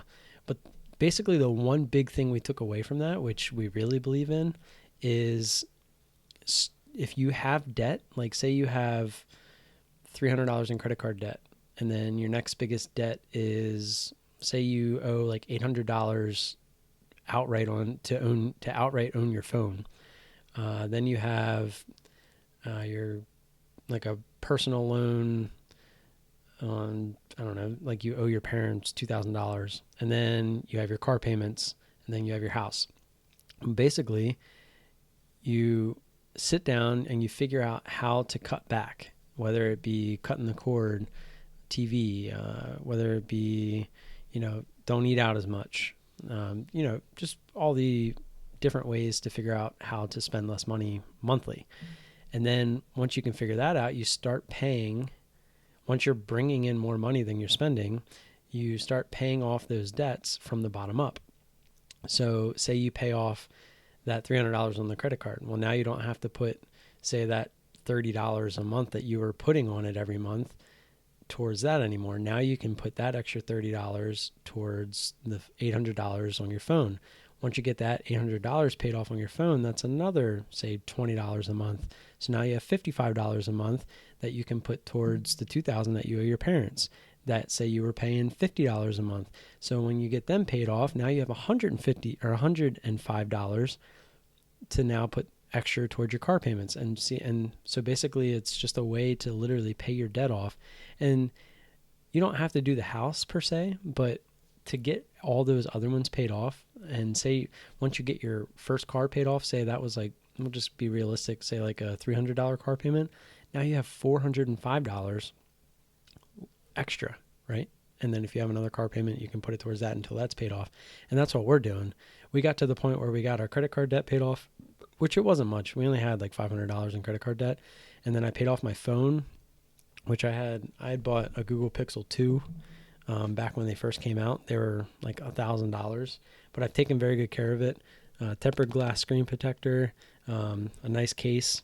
So it's, when I take it out and just clean it every once in a while, the thing's basically brand new. But then we paid that off. We paid her iPhone, I think 6S off or whatever when we bought that. And then it was the cars. And then, so we paid her Nissan off. basically just using the extra money. And then now that her Nissan was paid off, now we're putting all the extra from that, the phone, and what we had to pay on the credit cards towards my car. And my car should be paid off. I think we have like 8 months left. So we'll have two 2015 cars paid off in 2020. And then we'll have all that extra money, which it kind of sucks because it's essentially, not all of it obviously, but we budget more and more for the kids as they're getting older. They need, more and more stuff per se. So that's kind of the downfall of having a kid, is it kind of messes with your financials a little bit. Ramsey, I don't, like I said, I don't really agree with his tactics per se, but his overall plan, which I basically just described to you, is it's a solid plan. Just how he goes about it, I kind of disagree. And I'll tell you why. We actually opened up a Capital One venture card. I want to say it was like 6 years ago. And that thing, essentially, all we would do is we would pay for everything using the credit card and then pay it off at the end of the month, right? It just so happened when we started the Dave Ramsey thing, we were like $300 behind, which, again, that was like nothing. Like, we could have just not ate out for 1 month and paid that off. Like, it wouldn't have been that big of a deal. But what was I saying? Oh, the credit card. That thing basically paid for all of our vacations. Just over time, just the it was 2 points per dollar. So basically it was like $2 for every dollar you spent. But you had to redeem it for just travel. That's what that card was. So whenever we went to Clearwater, it would pay for our plane tickets. And most of the time it would pay for the condo that we stayed in. And then when we'd take a cruise, we'd do the same thing. We would just do the credit card churning. We'd open up a new credit card. We'd spend enough to get their rewards, and it would essentially pay for one of our tickets on the cruise. So you can't do that if you're just doing only cash. And it really makes no sense and there's a really good guy on YouTube to watch for this. He's a younger guy. What's his name? Graham Stephan. He talks about that stuff all the time. And I agree a lot more with his tactics than Dave Ramsey. But Dave Ramsey, in an overall sense, has a good idea of how to get out of debt. So everybody, and that's the thing too with all this stuff, just like trading, everything's going to apply differently to everybody. Everyone's going to have different, ways of looking at things.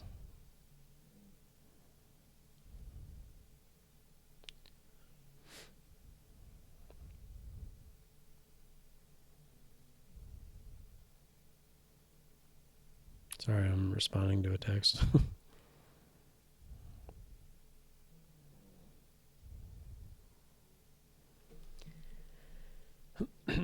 Yeah, and eventually, if all this really kind of takes off, I did the real estate thing for a little while. Kind of got forced into it. When we first got together, we ended up buying a house together after knowing each other. We were together for like a year and a half, which thankfully it worked out. But it was in like a up and coming neighborhood, and the up and coming part kind of got us. One day our neighbor decided to break into our house while we were both at work and stole our checkbook, which is why we don't carry checks anymore. And they were stupid enough to go to the bank and cash checks on camera, like complete idiots. But yeah, neither here nor there. The wife didn't quite feel safe there, so we ended up having to sell it. We'd only been there for coming up on a year, so if we tried to sell it, we would have been in over our head pretty badly. So we decided to rent it, and it actually worked out. We rented it out for about 6 years, and we had one tenant in there it was almost 4 years, and they just trashed the place. And so that was the first tenant we had, but they were there for 4 years. So it was kind of okay. We went in there, we did the minimum amount of work trying to fix it back up.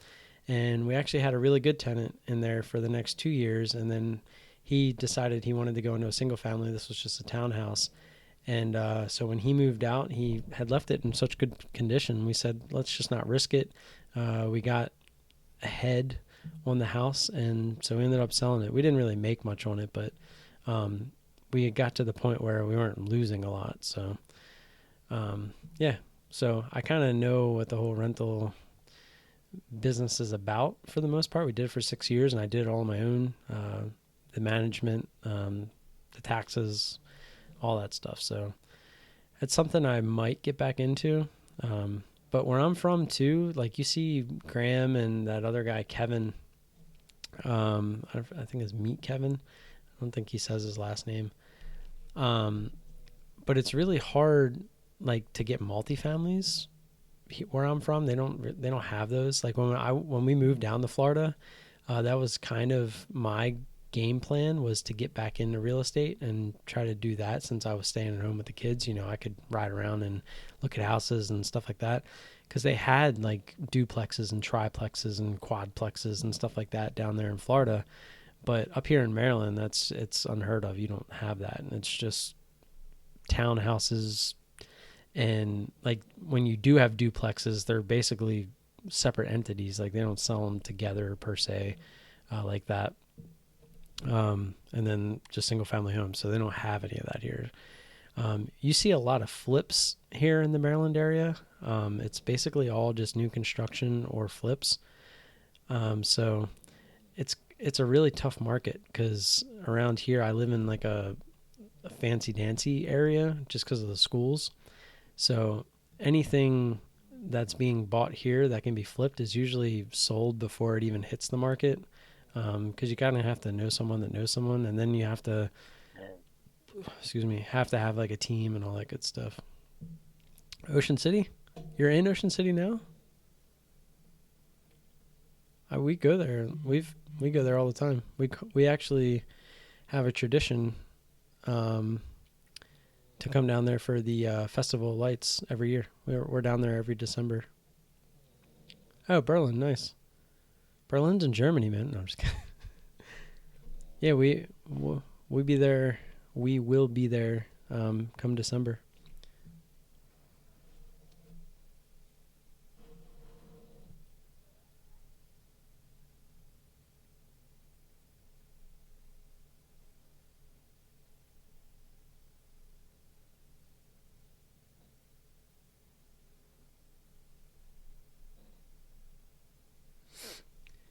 Yeah, the kids, the oldest kid really liked it. Now that he's 3, even last year he really liked it. So as they get older, we have there's I want to say it's on 4th Street. It's either 4th or like 6th or 8th. I don't know. I'd have to look it up. There's a condo in one of the hotels that we rent off of Verbo.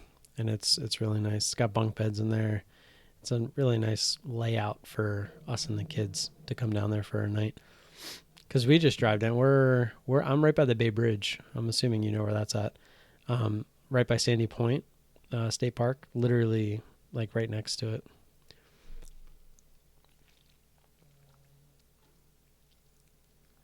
You can come hang out with GDT. He lives in Maryland too. And I don't know if you've ever seen Jonathan, Lone Wolf Day Trading, the one that's been in one of the co-founders of the Circuit Coin. He's also in Maryland. He's actually closer to me than GDT. I actually went and hung out. If you go to Circuit's YouTube page, their last live stream that they did, I was actually on it with him. I went over to his house. He lives in Bowie.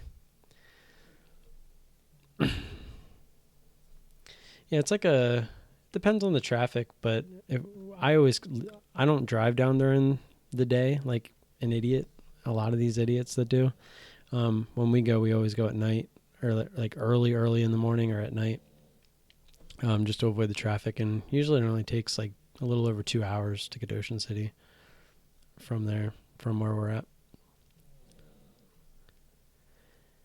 Well, I mean, we gotta live somewhere. It's kind of crazy though that like 3 of the lower end YouTube traders though are all from the same area. It's kind of funny. Kev Ball, he's from North Carolina. What's up, man? You actually kind of caught what I'm assuming is coming to an end. No one's really asking me any questions. This free-for-all has turned into more of a hangout. Which, hey, I don't mind. That's the whole point of it being a free-for-all. If people want to hang out and just talk, then I'm all down for that. I'd rather be doing this than going out to the bar. It's kind of what happens. I don't know what part of North Carolina Kev's from, but I can give you a hint, maybe. Let's see.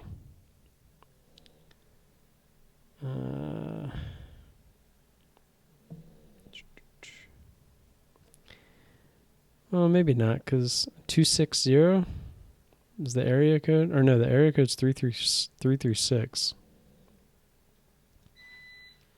Oh, there's the Roomba.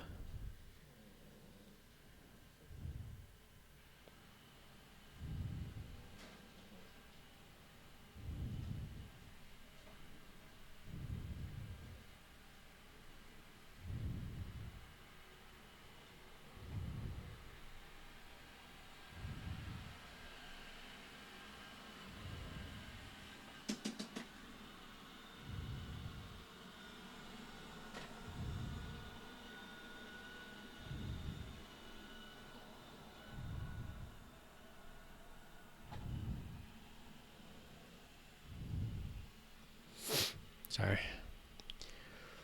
And my name is Kevin. Wait a minute. Are you trying to mess with me? So you know where 336 is. You should go stalk them. I lived in North Carolina for about a year and a month, I think it was. I was in Winston-Salem, Wake Forest. My ex went there. I drove down to visit/live there for a year. And that was interesting.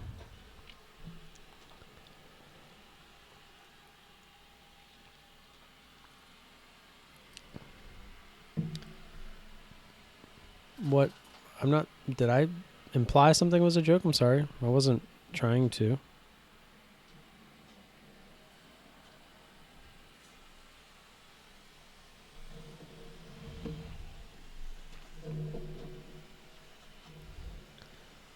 Oh yeah, that's not even a question.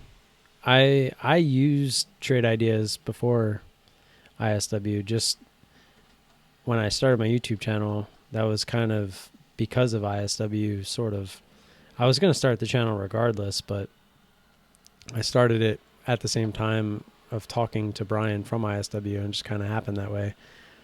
But I literally, like with trade ideas literally.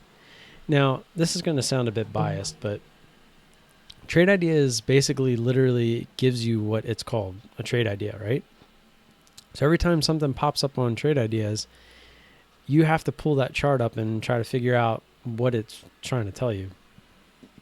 Because I remember having all the same scans as Ross, all the same scans as all these top guys and stuff like that. High day Momo scanner, blah, blah, blah, blah, blah. And most of the time, it's literally telling you the moves like down here, right? Like these, like it'll tell you it broke a key level. Look at me. Well, you're getting alerts after alerts after alerts. And that's why Ross is such a phony, because when he goes through and he's like, oh, I jumped on this stock because it went off on the high of day Momo scanner or whatever. But then to go find that stock where it had 3-4 prints, he had to skip other stocks that were printing nonstop that totally fit his criteria of what he looks for, but yet he didn't trade that one, he traded this one. And it happened to be a lower volume stock with a lower float because it could be manipulated. It's that simple. But anyways, trade ideas, it just alerts everything. So when you're constantly, you literally would have to be like for instance, I'm just going to use this over here, this scanner here. But like say the scanner's going off and it's like, okay, LK, pull it up. Nah, it's not really what I'm looking for. Okay, lift. Nah, not really what I'm looking for. TNA. Nah, not really what I'm, well, tits and ass, I'm always looking for that. Fast. Maybe I'll keep it on watch. XOP. So like as the scanner's going off, that's what you're doing with trade ideas. Where as in with ISW, you have this number here and it's constantly rotating. It's not just constantly alerting you one after another, after another, after another, after another. With ISW, damn, Roomba's like stuck on my green screen. You have a number here. So when this number finally reaches, let me just give you an example. I'll go to my channel. So just like from today, so I even highlighted it. So as you can see, every time you see a stock get highlighted like this, I have this one set to 15 because it's the higher price stocks. I have this is set to $20 and over.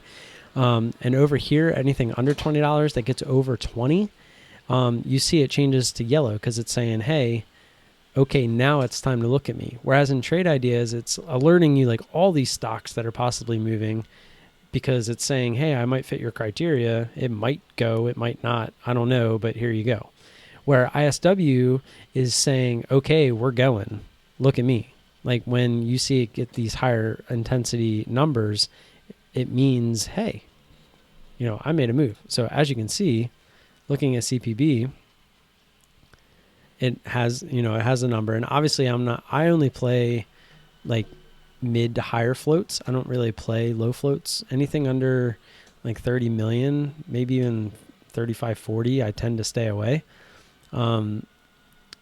Because I found big success in not trading those. So, and a couple times like OCX, I think OCX is like 35 million. I can actually tell you.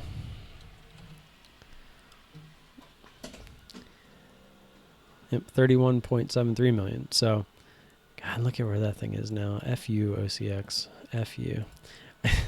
But, yeah, I mean, it's really that simple. It's just this you can literally, like I said today, I sat down at my desk 3 minutes before open, got everything set up to record, sat my kid in his high chair, gave him some applesauce and some animal crackers, threw on a show, and grabbed my water, filled that up real quick in 3 minutes. So I didn't even like really do it. I had like 30 seconds left. I hit record. I started typing in some of the gappers, and I think I had two bear scan watch list charts up, two gapper charts up, and then I had I don't even remember what chart I had up at the beginning because I ended up getting away from it right away because I had saw what was it, ABMA or whatever, what was it, AMBA.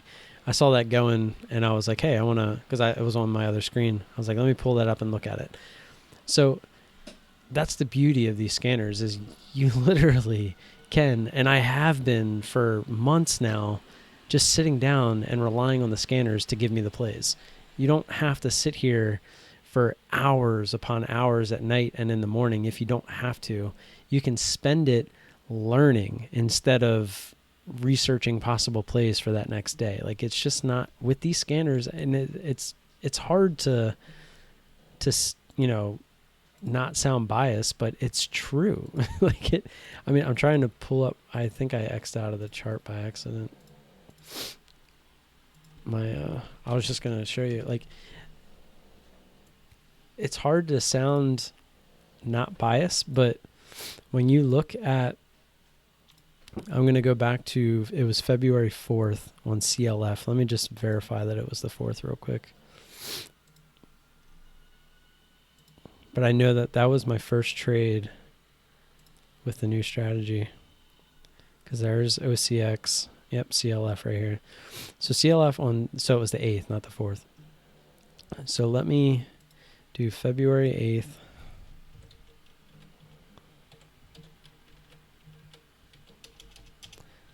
Until current.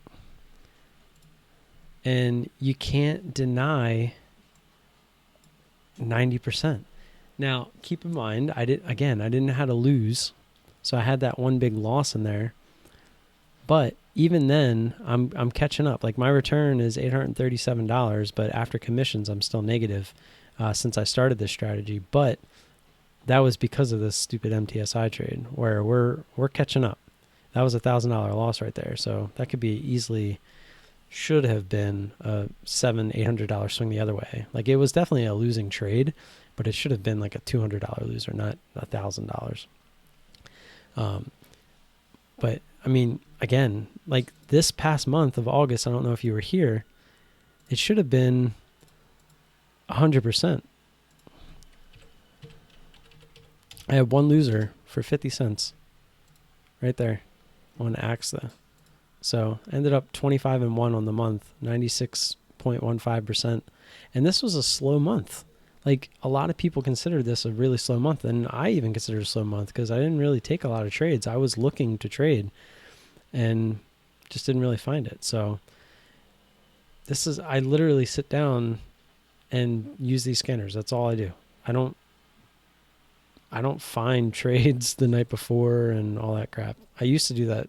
I used to spend 3-4 hours a night just researching, looking for key levels, key support resistance levels on charts. And then I can't tell you how many times I wouldn't even use them. And it's so frustrating.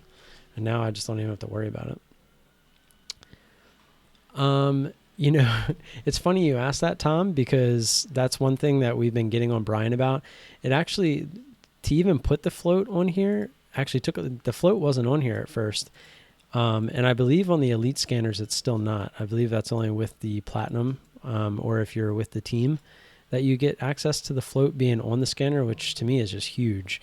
Because now, before I would have to have this up, and I would have to type in to get the float, and this ISW quick look would pop up, and then that's how I would do it. So I would basically have to do this before I would even pull the chart up to see if I was even going to trade it based on what the float was going to be. So that was a pretty big addition to the scanners themselves.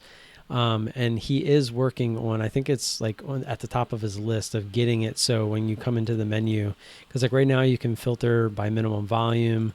I actually used to put the minimum I3 on there because anything under 5 to me on either of these, you shouldn't really be looking at. So it's kind of just noise. So I would get out of that. But honestly, to be completely honest, just for like YouTube purposes of keeping, a fuller screen per se, I just leave it on there. But I don't look. I only look at the top of these anyway, so I don't ever look down at the ones under 5. Anyways, so you can adjust like when it'll alert you. Obviously, the earlier to the move, because again, these scanners are designed to catch the move, right before or like as it's getting ready to make the reversal. That's the whole point of the scanners. So the earlier you set this, 20 is the sweet spot I found for anywhere up to like $20 stocks. And then 15 for pretty much anything over $20 is a good spot to get alerted. Just because of the percent change that it makes is why it's a little bit harder for the intensity number to get higher. Because the higher the price, the harder it is for the percentage to change quickly based on the volume that it's getting. That's basically like the ratio and how the formula is written for the most part.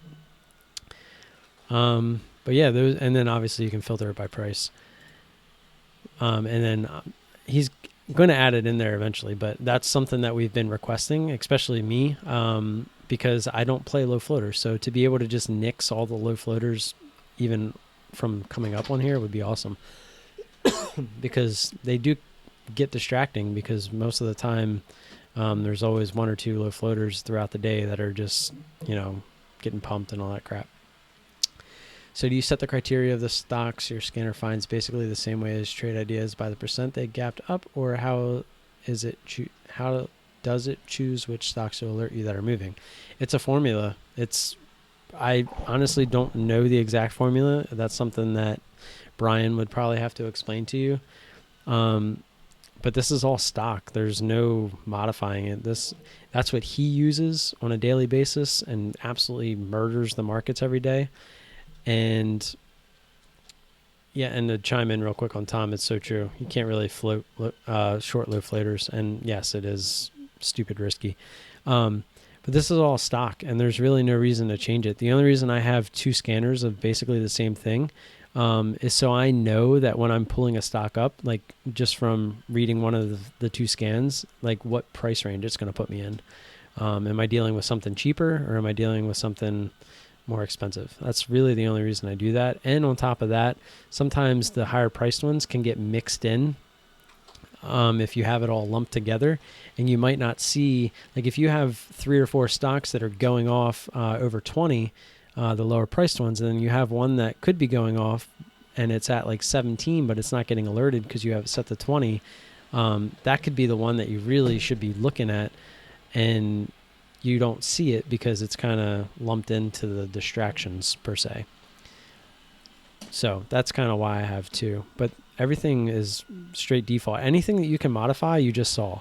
You can modify like when it alerts you, like when the I3 number hits a certain number.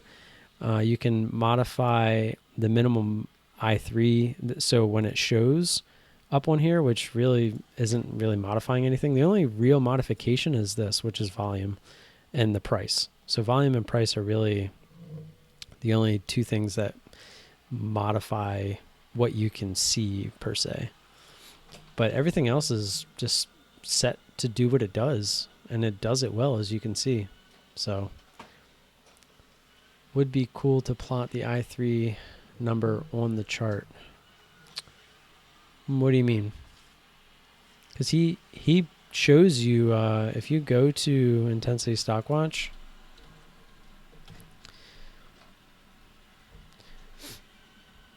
when you do sign up for Intensity Stock Watch Scanner, when you finally realize if you are using Trade Ideas and whatever, make sure you use my code. I do get a little something. It'll help support the channel. And you save more money. If you went and just signed up without it, it would kind of be silly. So pull up intensitystockwatch.com, go to overview, top I3 alerts. And every day he posts the top alerts, top bullish alerts and top bearish alerts. And it'll show you, so like BNGO, let's see. And this might be in the video that I make for them. Oh yeah, look at that move at the open. All the way up to 274, and what was low a day? 133. So that was a pretty nice one.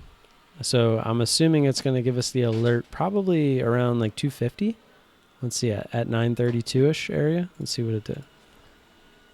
So 935, 230. So gave it to us. I was seeing if there was one earlier. No, that's on big. So 935. So it actually gave it to us on this candle, which is a little weird. I feel like it would have given us an alert. I mean, I'm sure it was on the scanner, obviously. Look at this volume and this move. But maybe it was just signifying, maybe this alert was a little bit lower, like down in here, like over $2. And since this one was higher, because again, these on here are just showing, these on here are just showing you the top alerts. So I'm sure if I went back and looked, of course I can't on the tracker, it doesn't work, that it only goes back like 10. I'm sure it's on there. So, and again, these are designed to get you to bring the chart up before the reversal. That's the whole point of the scanner in the first place. No, it doesn't, Tom. It's something that us YouTubers kind of tried to get on the Elite package because a lot of people want to see something like that. But we kind of lost that battle because Brian had a very good point that if you start including all the good features that come with the Platinum, from a business aspect, then nobody's going to want to pay more for nothing, basically. So it's basically his way of incentivizing, from a business aspect for you to want the better package. So it's one of them things where it's like we tried as YouTubers, me, Kev, and GDT, we all tried so that we could help push the scanners a little bit more, because we know that, $100 a month is a lot different than $180 a month. But at the same time, we try to tell him that, the float thing was a big deal. Like when we finally got it in there and saw how valuable it was, it's like if we could throw that into the elite package, you'd probably get people rolling in. But from my understanding, with the 30% off that he's giving at $100 a month, with all the data and stuff like that, he's actually not let me correct myself. The 30% off that he's giving you, the consumer, then I don't know. I honestly don't know, because I think I have one person that signed up under me. I don't know the exact percentage that you get from it, but it's not that high. I think it's like, I don't want to say the number out loud because I don't want to get in any trouble. But it's a lower percentage that he would give to us. By the time all that's done, it's not that profitable for him. So I think that's the reason he doesn't necessarily want to push those, because he was basically saying along the lines of, it's kind of break even, with the elite package. It's more of a way to get people in the door and then let them see the light per se, and then move up. Yeah, no, exactly. It's one of them things where you have to respect that it is a business. He built these scanners from the ground up. So you got to respect it. He built these for himself and a buddy. And I think he said for like a year or two, that was what it was for. Like they built it for them. And I think his buddy like brought another person in. I don't know the complete backstory, but eventually he was just like, hey, let's see if we can share it. And again, if you guys knew Brian, he's the exact opposite of like a greedy businessman. He, like with me, for instance, I came to him after that OCX trade saying, hey, I'm going to start a YouTube channel. And then if you go watch my first couple of videos, you'll be like, what? Like, why would he have faith in somebody like this? And that's the thing. It's like, we got to talking, and it was almost like he went past the trading and the fact that I was new to YouTube or just recording videos and stuff like that. He's an awesome dude. That's all there is to it. He goes out of his, like every day, if you watch him in the chat and the way he trades, he absolutely kills it. It's almost like he's to the point now where he has it. He's one of the guys that has it figured out. So his goal now is to help others figure it out. It's really the best way I can put it. And that's the kind of guy he is. And that's why a lot of the guys will go to bat for him, But on top of that, it's so easy to go to bat for him when it comes to these scanners, because they work. I'm not counting Kev out here because he's been doing really well lately, but look at him and look at me and GDT. And the winning percentages don't lie. And if we can learn how to keep them losers low, and it's just we're going to keep grinding up.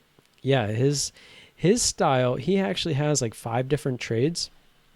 But he's just the easiest way to put it is he's on house money.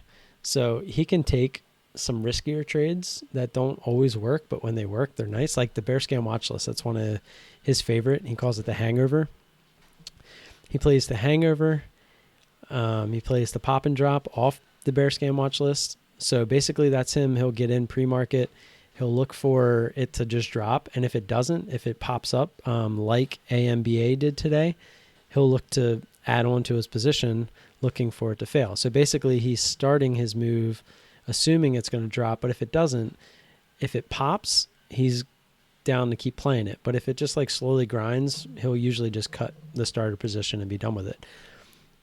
And that's the thing with him is his win percentage is probably more like 75, 80%.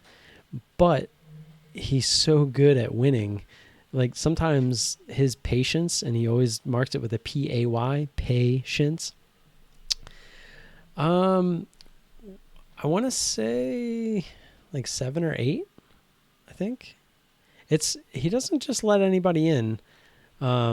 It's one of them things where if somebody comes to us and they want to be part of the team, he kind of makes it our goal to kind of vet you first and then come to him, and then he kind of does his thing, and then you get into the logistics of everything. If we agree that, you could be part of the team kind of thing. But being part of the team is something special. Just being part of the atmosphere and in that chat room every day. And we do, and that's the thing. It's not a chat room where it's like run by him, by Brian. I mean, it is because it's his chat room, because it's his scanners. But he's not like running the chat room. Like it's a community, kind of like what we're trying to do on these tonight. It's basically, we all shoot out our trade ideas alerts. They're basically just alerts. There's two different chat rooms. One's kind of a lounge, and then there's one where we talk about our trades. So if we see BNGO going off on the scanners, like I would say, okay, I'm looking to get in over 250. I would be like BNGO over 250, that kind of stuff. And he does it with all of his trades. And then usually when we're all done, like it's starting to slow down around like 10 o'clock, 10:30, we'll all start saying, okay, how'd everyone do? We'll start posting charts, talking about the charts, stuff like that. It's invaluable. Like what goes on in there. It's just absolutely amazing. I can't imagine being the trader I am without ISW at this point. Like I can't imagine being the trader that I was right now. Like I don't know where I would be. I would probably just still be trying to find a system that works, and eventually hopefully find ISW later on and just be completely dumbfounded that I hadn't found it already. That's like one of the guys that just came in. He's not new to trading, but he also never traded live yet. And I keep telling him how lucky he is that he found ISW, because he's basically learning the right way from the beginning. And yes, he's been doing it on paper so far. He's getting ready to go live, I believe, next week. But he's just been killing it. Like, I mean, better than me. Like, so I'm really excited to see him go live. The giveaway, it's pretty simple. Just go to the giveaway video and just leave a comment down below why you think you deserve to win. And a lot of people don't realize that we're still not a big channel. So it's not that hard to win if you just give me a really good reason why you should get the scanners. Because if you go look at all the comments right now, there's still not really one that sticks out. So, and I'll be doing that next Friday, assuming we hit 400 subscribers. We're at, I think we're at 396.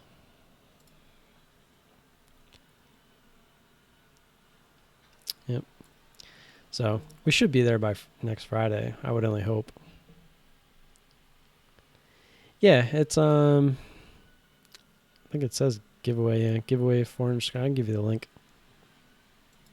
It's a real quick video. I think I just described what it is. But yeah, it's literally everything. You would get to be part of the team for a week. And that's what I'm saying. People don't understand how valuable that is. And I think, like, he does weekly access, which it's not on here, but the platinum is $9 a day. I mean, I would say it's probably, I guess if you could try to break it down. Let's see if we can break it down a little bit real quick. Let's see. Let's go to it. Go to the link. Here's the link, by the way, down in the description. If you're just curious if you want to look at that later. Here's the video that I made if you want to really, I did like a really good overview on the scanners. And I even, at the end of the video, I made like a little commercial kind of, I guess like an infomercial. Kind of leave you with, and I look forward to talking to you guys later. Enjoy.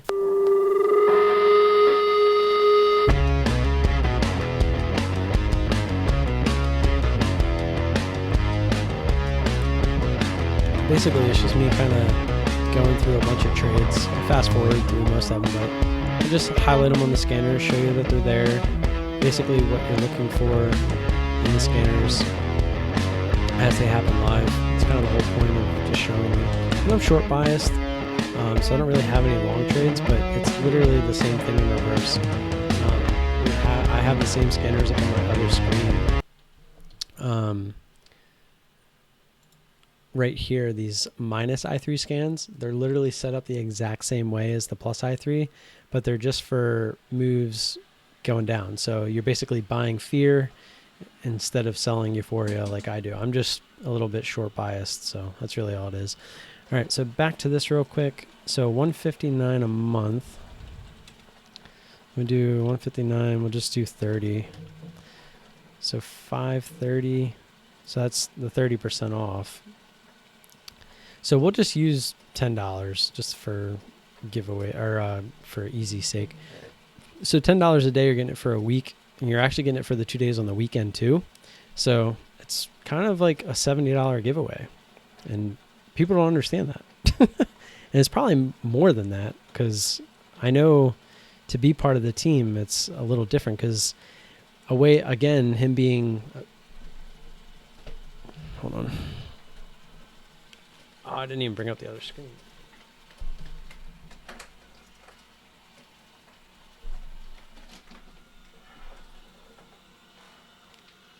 Stupid Roomba.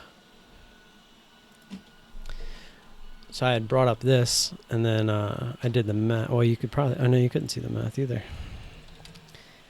I had said it was $10. So basically, if you did $10 a day for 7 days, you get $70.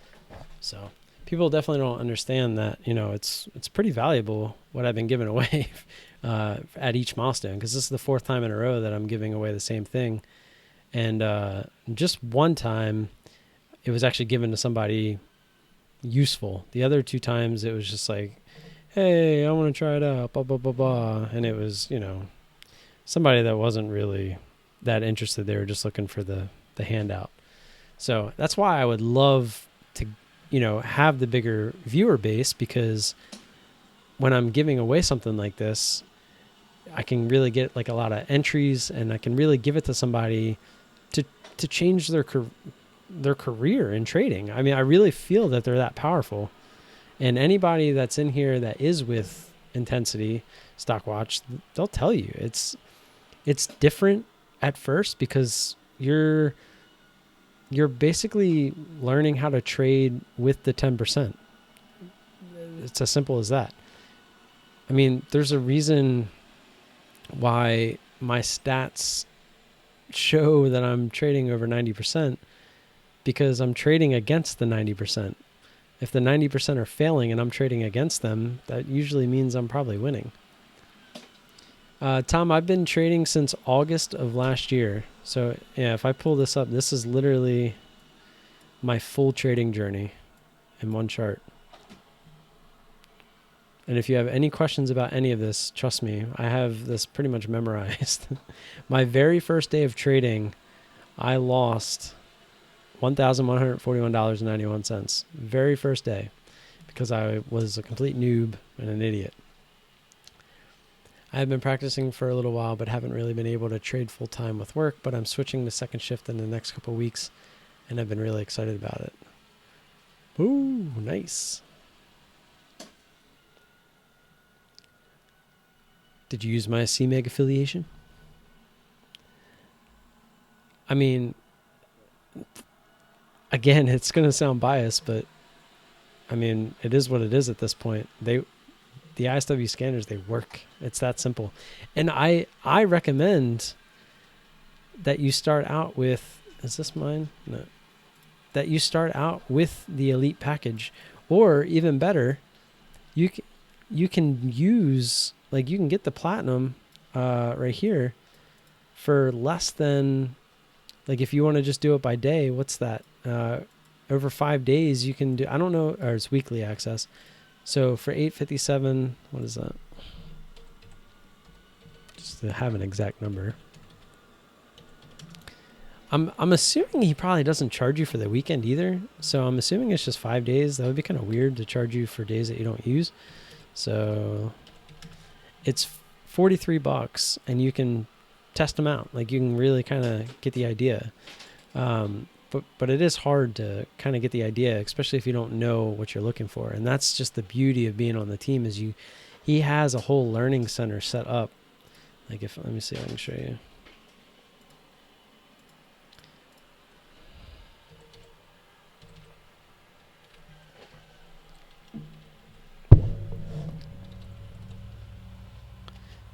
Can't even spell my last name right. Why is it not coming up? There we go.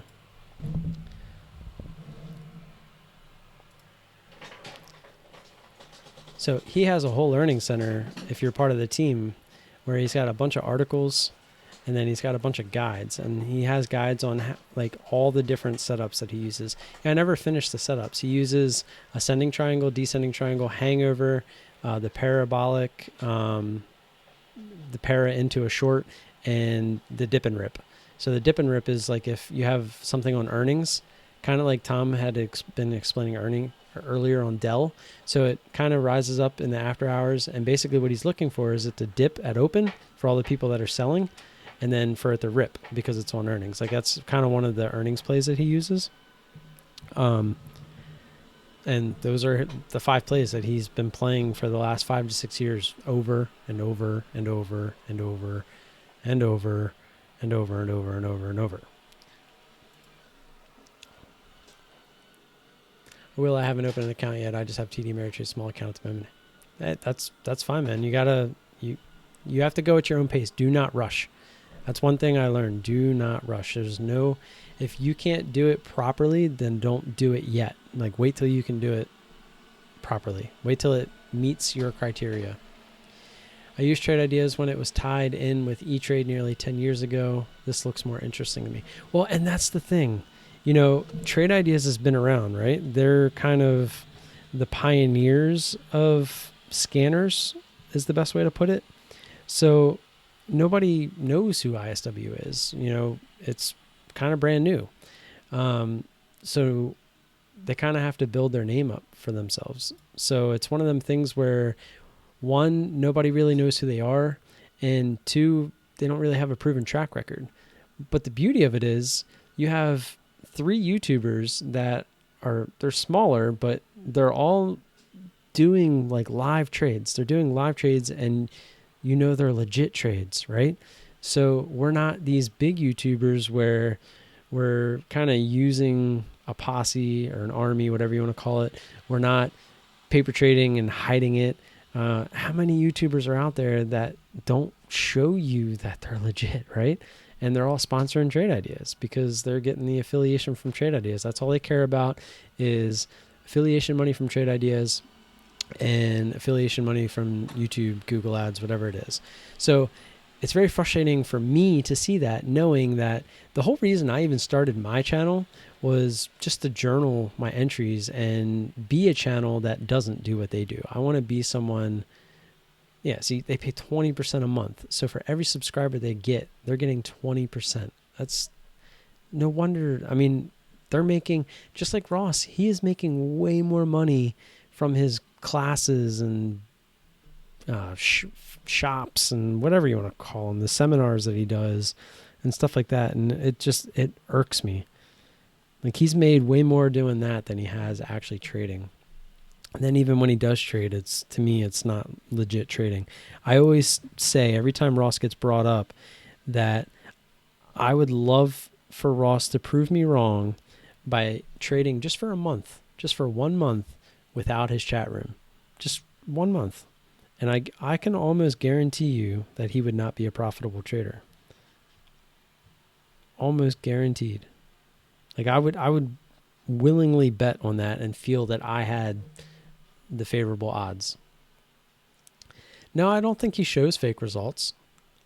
I just think that it's hard for him to lose because if you pick a really low float stock with low volume and you jump in and then tell your chat room that you jumped in and they all jump in and it gets halted, you're going to attract the attention and all that stuff of the other noobs that are out there, and you become a winner. That's all. His big winners are on low float, low volume stocks that get halted after he got in. It's a track record. Go look at it. And if you noticed, he doesn't show his entries anymore because his entries were giving away that he was only in and out of a stock in 5 to 10 seconds. So you're telling me by the time he says, hey, I'm in RKDA at whatever price level, by the time he even says that, he's already out of the trade. So who's buying the shares that he's selling? The people in his chat room. Come on.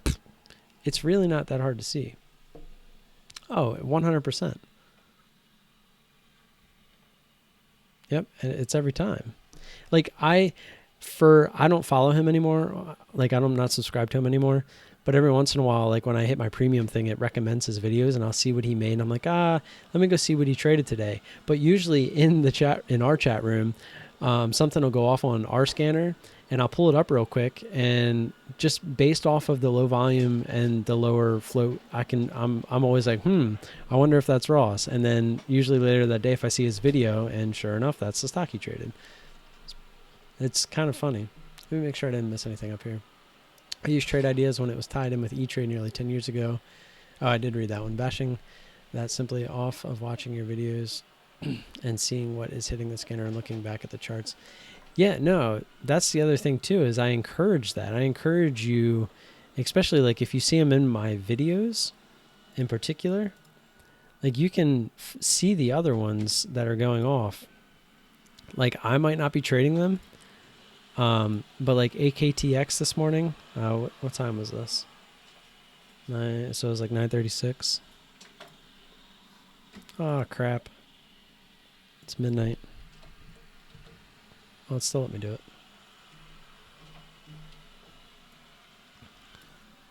Oops. So right here, gosh dang it. So this was, look at the volume that was coming in, and look, it broke through high of day, and this thing was moving. Like, so that's what this was getting alerted.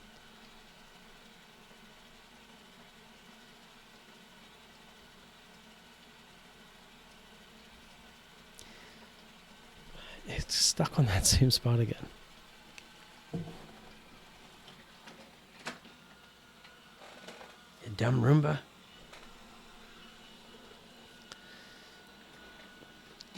Yeah, I know GDT does the morning watch list.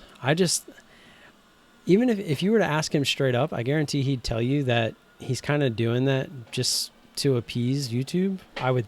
That would just be my guess.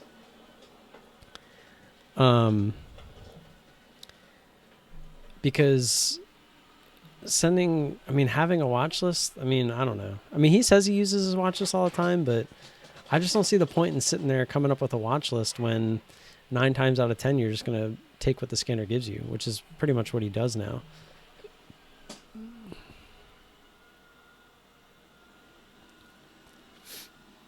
It just finds it based off of the intensity of the move. It's basically based off the volume coming in and the percent change of the stock is like the simplest way I can put it. But it also has a bunch of other things incorporated into it. Like it won't show stocks that have like liquidity problems. And that's kind of a Brian thing, because he will hold stocks overnight every once in a while. So if he gets into a stock like AKTX, the average daily volume has to be high enough. So it can't be something that's only getting like 50 to 100,000 shares a day and then randomly gets like 5 million. Because if you were to hold some for the next day, the odds are you might not be able to get out of the stock because of liquidity issues. So I know that that's factored in there at some point, because there are sometimes some of the lower float stocks won't show up on here, especially a lot of the penny stocks as well that get pumped for that reason. It's not a gap percent at all. No, it has really nothing to do with the gap percentages, because there's stocks that'll be down on the day and it'll be making the intense move up, or vice versa. Like say after this move, like on this semi-intense move back down, it's probably coming up on the other I3 scan. So anytime there's just an intense move that's happening really quickly, because I'm pretty sure it bases it off like the average. Again, I don't know the exact formula. I just know that it works. I trust in the system. But basically, I think it takes like the average price movement, and then when it sees the percent change higher than the average quickly is when it goes off. I mean, I know it's something like that. I'd have to ask Brian how to explain it properly. It usually notifies you.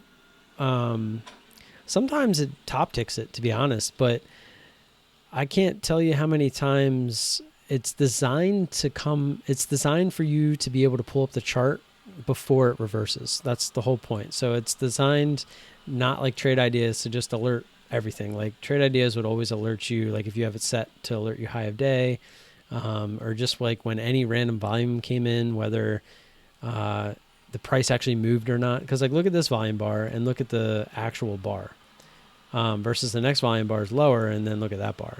So we were getting alerted on this bar because of the big move, and most likely it was probably around like high of day or something like that. Sometimes I wonder if it was on,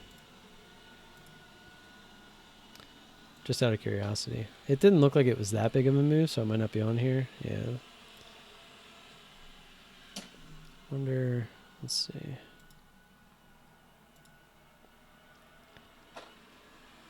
$237. So there you go. It was alerting us at $237, which is right there. So as it was coming up $237, it was pretty much, it got up to $245. And like I said, it's designed to get you to bring it up early. Sometimes you'll see this and then it'll end up going to $3. But the point is, it was where it's alerting you. It's saying, hey, this thing's making a move. You should look at it. And then from there, it's your job to determine, to put your strategy, your edge into play at that point. So like if say this wasn't a low float, if I pulled this chart up, I would be looking at this. I would see it got through previous resistance. I would look at the daily, which is crap because it's a low float, so we won't look at the daily on this one. This is where the alert was. So we pulled it up. It's at this area right here. We'll leave that there for a sec. And my plan would be to look for it to get through 250. And I would look for any kind of extension through 250. And that would be my plan. So I wouldn't have traded this because I'm really looking for it to break previous resistance and extend its way through or away from previous resistance and through a major point. And to me, my two major points are $half and whole dollars. I can't tell you how many times you see it break a $half on an extended move, and it just gets sold into big time because everyone's looking for that pop so that they can sell into it. So if everyone's selling into that pop, and then if everyone's shorting into that same pop, then what do you get? You usually get a nice down move.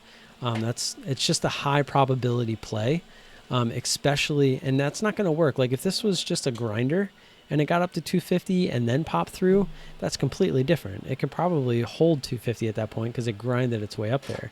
But if you're already on an extended move that we got alerted by the scanner at 237, pulled this chart up and it continued and went up through 250 to say like 257, and we could get our entry in there over 250, it's a very high probability that this thing's going to come down and at least test this 230 area because it was previous resistance. And if it wants to continue higher, it'll bounce off of that 230 area and go higher. But as you can see on this one, it decided to just keep going down anyway. So thank you for being honest about that. At least if you were just in it for the affiliate fees, you would have said that. I'm not in it for the fee. And that's the thing is there's a lot of guys out there that are in it for the affiliate fees. I'm here to make day trading my living. I want day trading to be my income. I could care. The affiliate stuff, it's not that much unless you have like large numbers. And I'm not a salesman. I'm not here to pitch it. I've always been the guy that's going to tell you the truth. So if you want to know something and you want to know the truth about it, I'm going to tell you to the extent that I can. Like I can't get into specific numbers sometimes just because of it. There are contracts in place. So that's the only reason I can't say that stuff. I would tell you if I could legally, but I don't want to get in trouble, obviously. So that's why I can't say certain things. And that's why I don't say certain things about other YouTubers, because I just don't feel like I'm not that person. Nice to chat a bit. Have to hit the bed. Thanks for the info. Of course, Tom. If you have any questions, feel free to ask on any of my videos. I read and respond to all the comments. If you want a little bit more of a private conversation, join the Discord channel. Actually, let me post that real quick for anybody that hasn't joined it yet. There's that. Yeah, the Discord's just, if you want to talk one-on-one, you can obviously email me too. You saw me put my personal email in the Intensity Stockwatch website earlier, or if you go to the About section on the YouTube channel, it's my professional email that I use for the channel. That actually works better for you being a short bias trader because it notifies you more midway in the move versus a 3-5% jump, and then wait on the bigger move if it happens. That's very true. The thing is, it works just as well with the longs. I just have way more faith in human emotions and selling versus human like I have more faith in people selling as they see something dropping, because it's just natural to want to take profit or get out of the trade break even, or cut your losses. But how many times do you hear people becoming investors and like holding on to their shares if they go long, because they don't want to sell their shares? So it's like, it's kind of like in reverse. Like if they go long, like down in this area, they'll just hold and hold and hold and hold. So the odds of it going down further aren't that great, but it also takes a lot longer to go up, because a lot of people that already bought, that would be the ones that can make the price go back up, are already in the stock. So it's kind of hard for longs to really go. But let me just pull up an example. So the ELTK from today, let's see. It's like it's still letting me access the servers, but yet this thing won't go away. So this isn't a great example. It doesn't look like volume is crap. Let's see. There wasn't really that many good examples for today. Let's scroll back. Let's just try yesterday. MTC.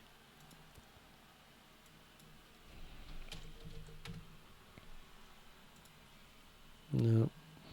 Or well, it was from yesterday. Yeah, here we go. So it works in reverse. So when you get a move like this, like it had a decent move up here, but then you get a huge intense move down. Well, and I always say, it's like I wish I could learn the ability to reverse my position, because real quick, like if we go to the Dell trade from today,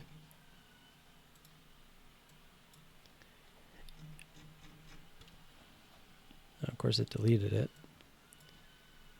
I got out pretty much right at the bottom of this candle because I felt like it was kind of done there, and I just wanted to get out of a bad trade because I didn't get my ad in. And look at the move that I made, right?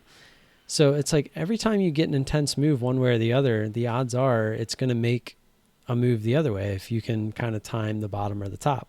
So it doesn't really matter if you're on the long side or the short side. So on this squeeze up, again, like for my edge, and that's the thing, is you can play these all day. Like if you have a bigger risk tolerance, like you could see, okay, this made an intense move, I'm getting in, and it's good. But for me, I love winning.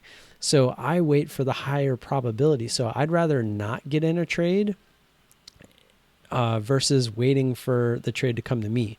So I look for that, again, I look for that previous resistance to break and get really extended away from it So like up here into above 53.50, I would have been back in this trade, but it never got there. So I didn't take the trade, even though in hindsight, it ended up coming back down and, failing. It ended up kind of being a double top. But I'm looking for that extension away, so it comes down, and I get in up here looking for it to make that more of a probability move back down to that previous resistance. As you can see, it hadn't done here, so if you don't even really draw this line, kind of make that a double top, it eventually does come down and test it. But even then, like, look at this big intense move down. If you could have got anywhere near the bottom here at 51.46, it got bought back up and went all the way back up over 52. So again, there's little intense moves all day, and the scanner's usually picking these up all day. Like these little moves, it'll just like randomly pop up on the scanner. And if you're sitting there at your computer just watching the scanner, then boom, you can pull it up and you can get these moves. They're there all day. But yeah, I guess we can go back to MTC real quick, see if I can. It's the same thing. So we had the move up, then we had the big move down, which went all the way down to 387. And then look, it takes, I always say longs take longer, because I mean, look, you had the big move up and then look how quick it came down. And then, but after the big move down, look how long it kind of takes for it to make its big move up again. And I mean, you see these all the time. It's like the same patterns. You get the move and then it starts to curl, making lower highs or higher lows, and then it curls, curls, curls, and then boom.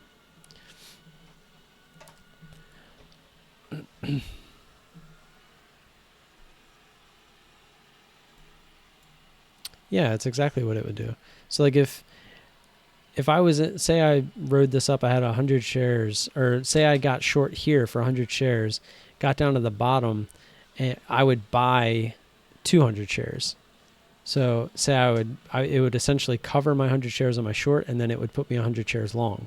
And then now I'd be 100 shares long to try to ride this back up. And then if I held it this long, I probably would have got out somewhere here looking like it was a double top, and then sold those 100 shares. That makes sense. It should make sense. I've actually done it before by accident. I went to cover a position and I put in an order and I put it in for too much. I ended up long on a trade, and it actually ended up working. I got like an extra 15 cents out of it.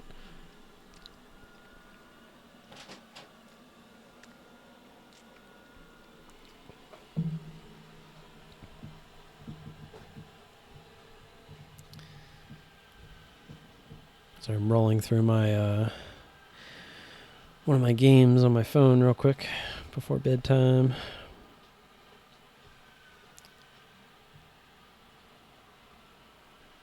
These streams, I'm always like, oh, we'll just do an hour tonight. Coming up on 3 hours. I love it though. I mean, it's fluent. It's not like it's being forced. So that's the best part. Check out your Discord. Yeah, sorry, I have the YouTube thing blocking it right now. Let me scoot this over.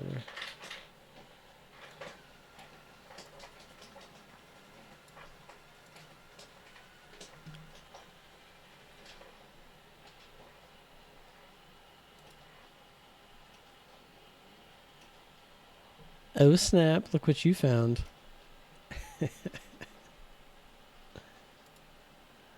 Looks like you were on the right track.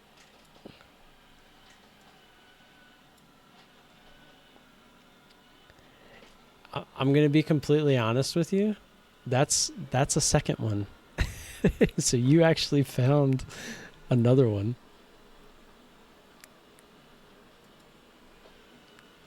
IPCI. What was that, 1011?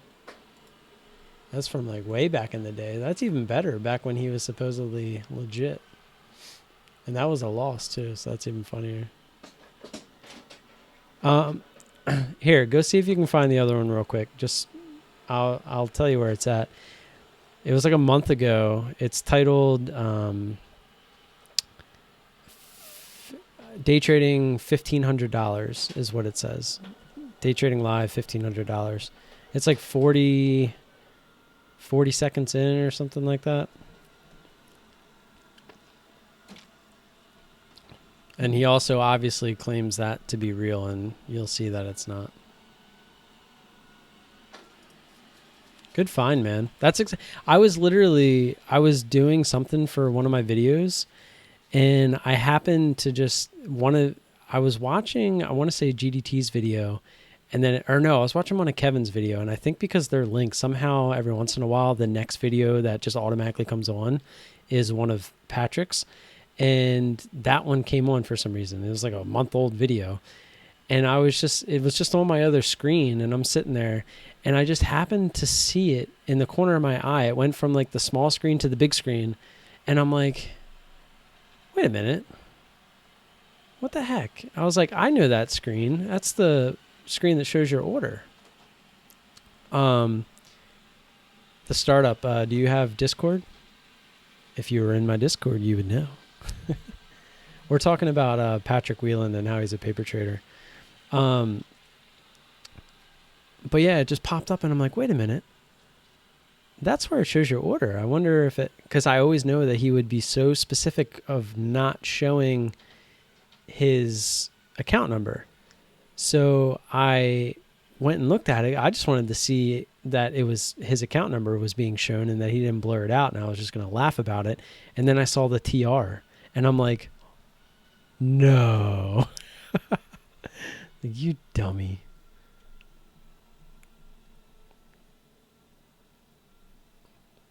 And I had actually seen this after GuruLink sent out his tweet, because I was like, wait a minute, what's he talking about? And then sure enough, I had went and just again randomly saw that after I saw the GuruLink, and I was just like, this can't be happening. It was like such an awesome coincidence. Camtasia. Sorry. It's real easy to see once you have to like pause it like you did on this one. Now I want to go load that video up and see it.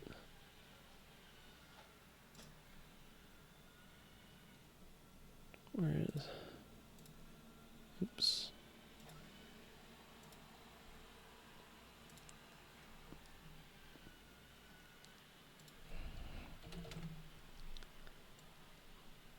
See if I can find it real quick. And then we're going to probably get out of here because I'm getting tired. 8/10, so that's a year ago. Is this something you had laying around, or did you just find that like randomly?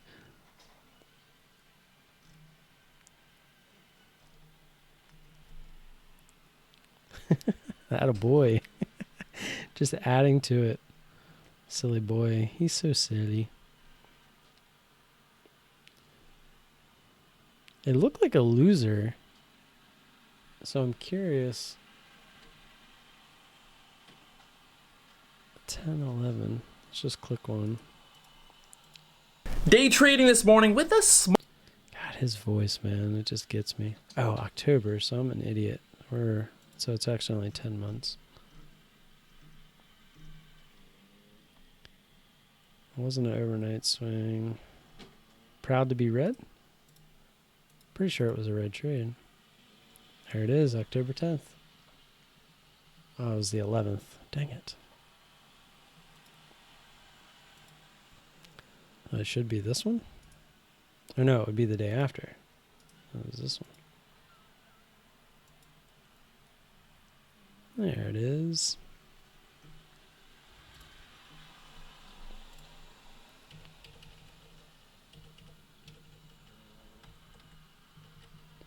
It was IPCI.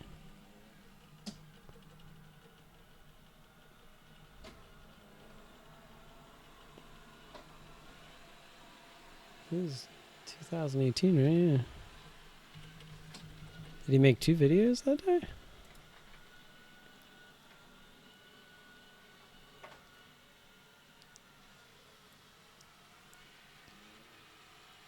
The heck is that?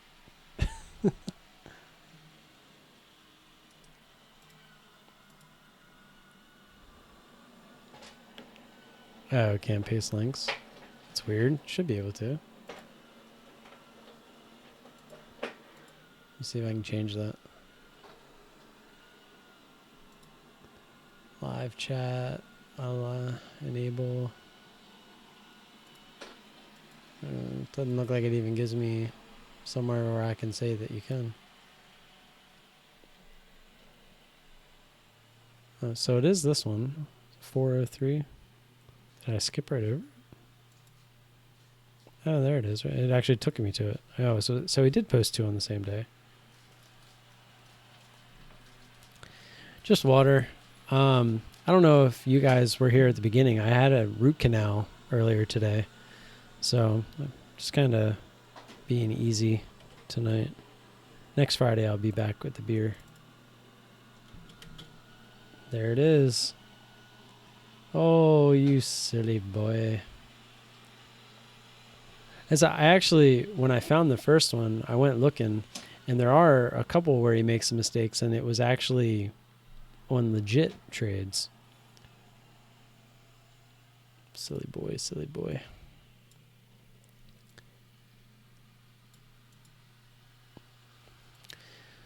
What's up, Thigh Slapper? What you drinking? You drinking anything good? We're actually probably getting ready to... I'm surprised the melatonin didn't kick my ass. But that's really... Melatonin's really designed for when you start to try to go to sleep to really kind of help kick in. I definitely feel it a little bit, but... Oh, shit. Shnikes. I started a game by accident. I'm not going to play it, though. Alright, well, what else? I don't feel like looking at him anymore. I do want to do this, though.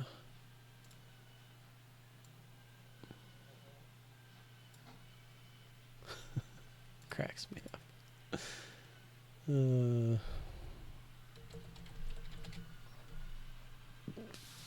Excusez-moi.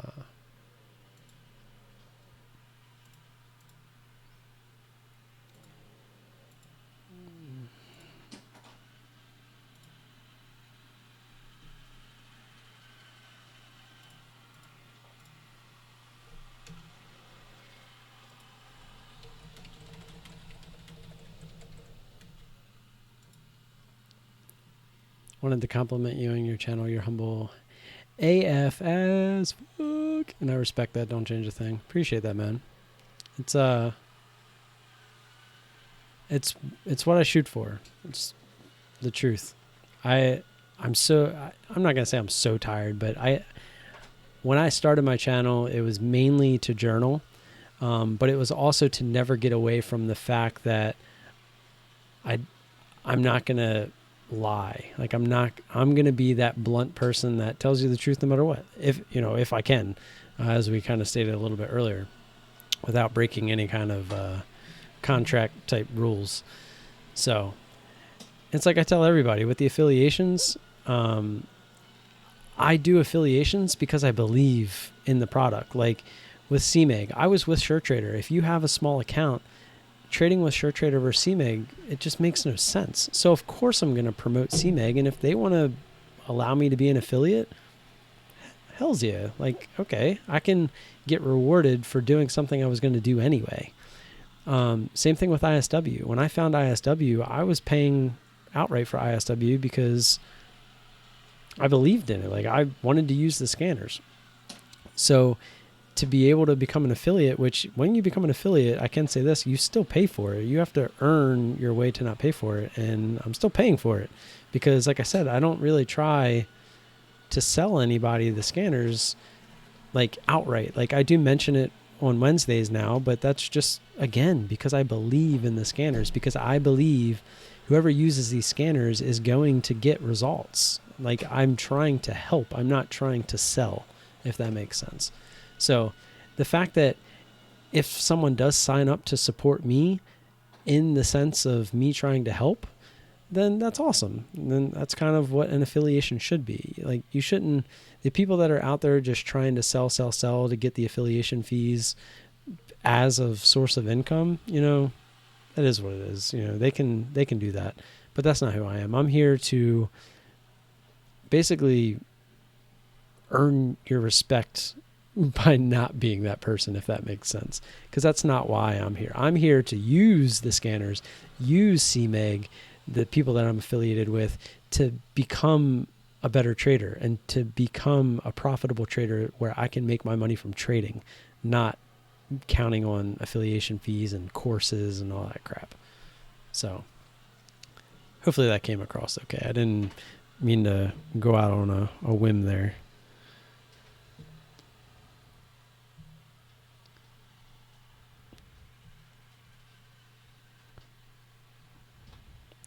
God, this phone is so awesome. I've been on this thing like nonstop all day, and it's still kicking. I've been up since 6:30.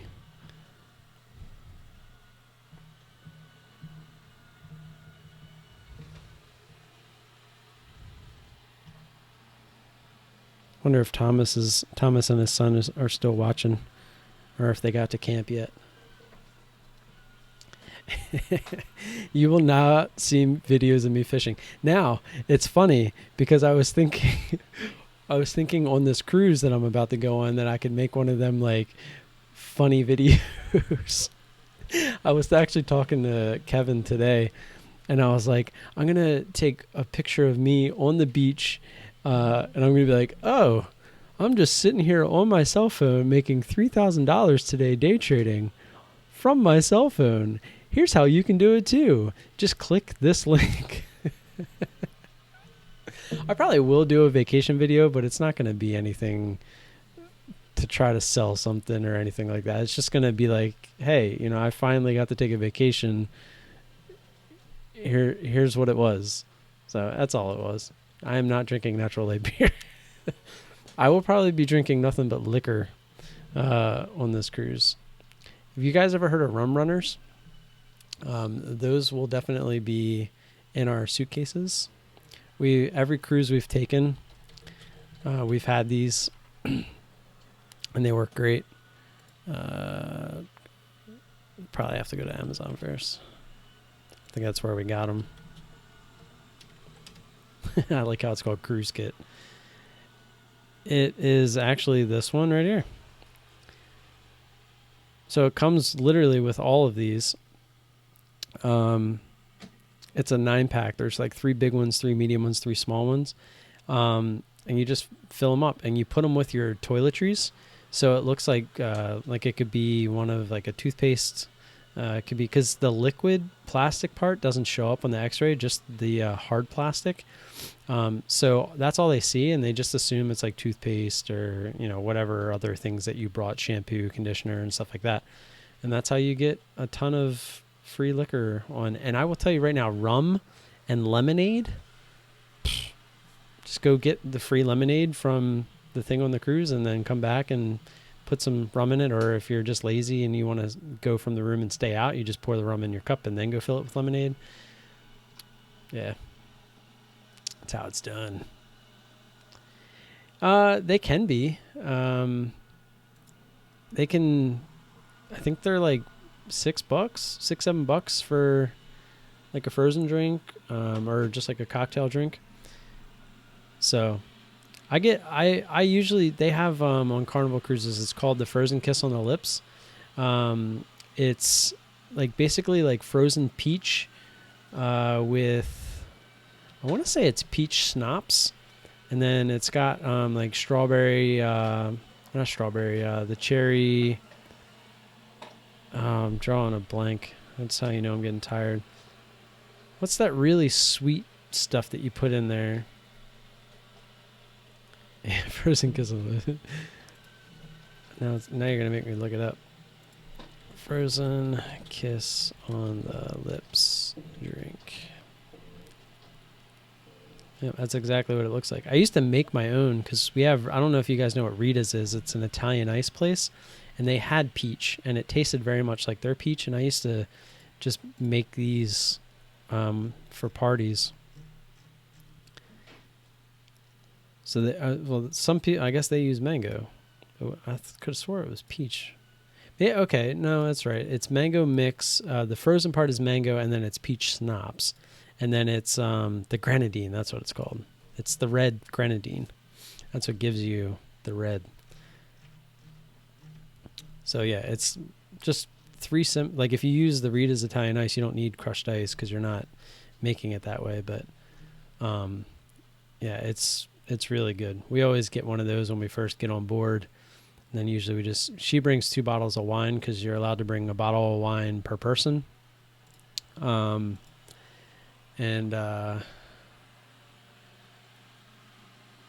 I was gonna say the other thing that I usually drink, just if I'm in the mood for it, is a Blue Hurricane. All that is you can use pineapple rum if you want, but I just like regular rum. Bacardi is my choice of rum of choice, and then it's pineapple juice and blue curacao. Is that how you say it? Curacao. You're not seeing any chat in the Discord?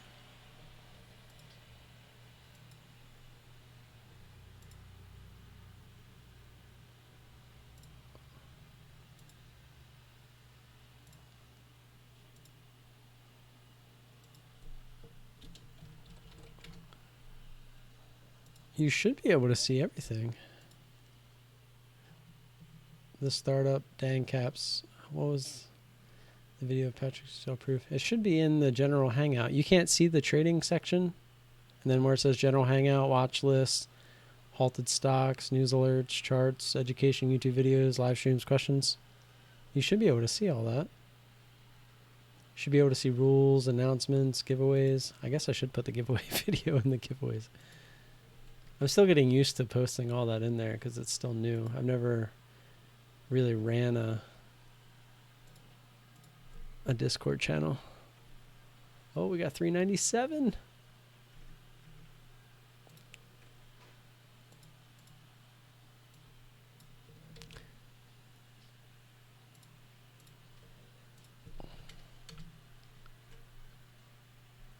I see it. I wasn't in general hangouts. Oh, okay. Well, the picture that you should be able to see it. Does it not backtrack or backlog what was viewed in there? If AN's still here, he could repost it. I guess I could copy it and repost it.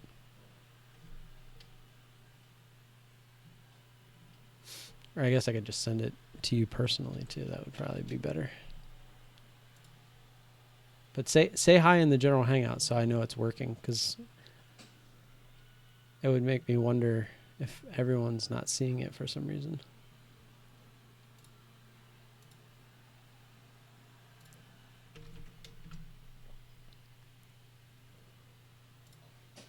Did you find the other one, AN, by the way?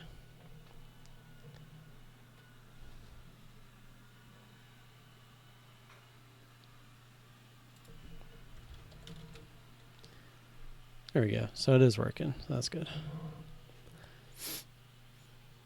Let's see if, while we're sitting here just for a few more minutes, if the old trading memes has anything good going on. Haven't looked through there in a while.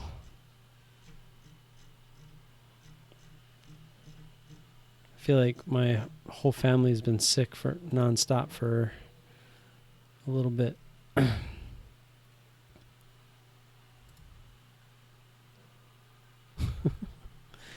And after Kev's little meme video today, kind of made me laugh. I thought he was losing his mind.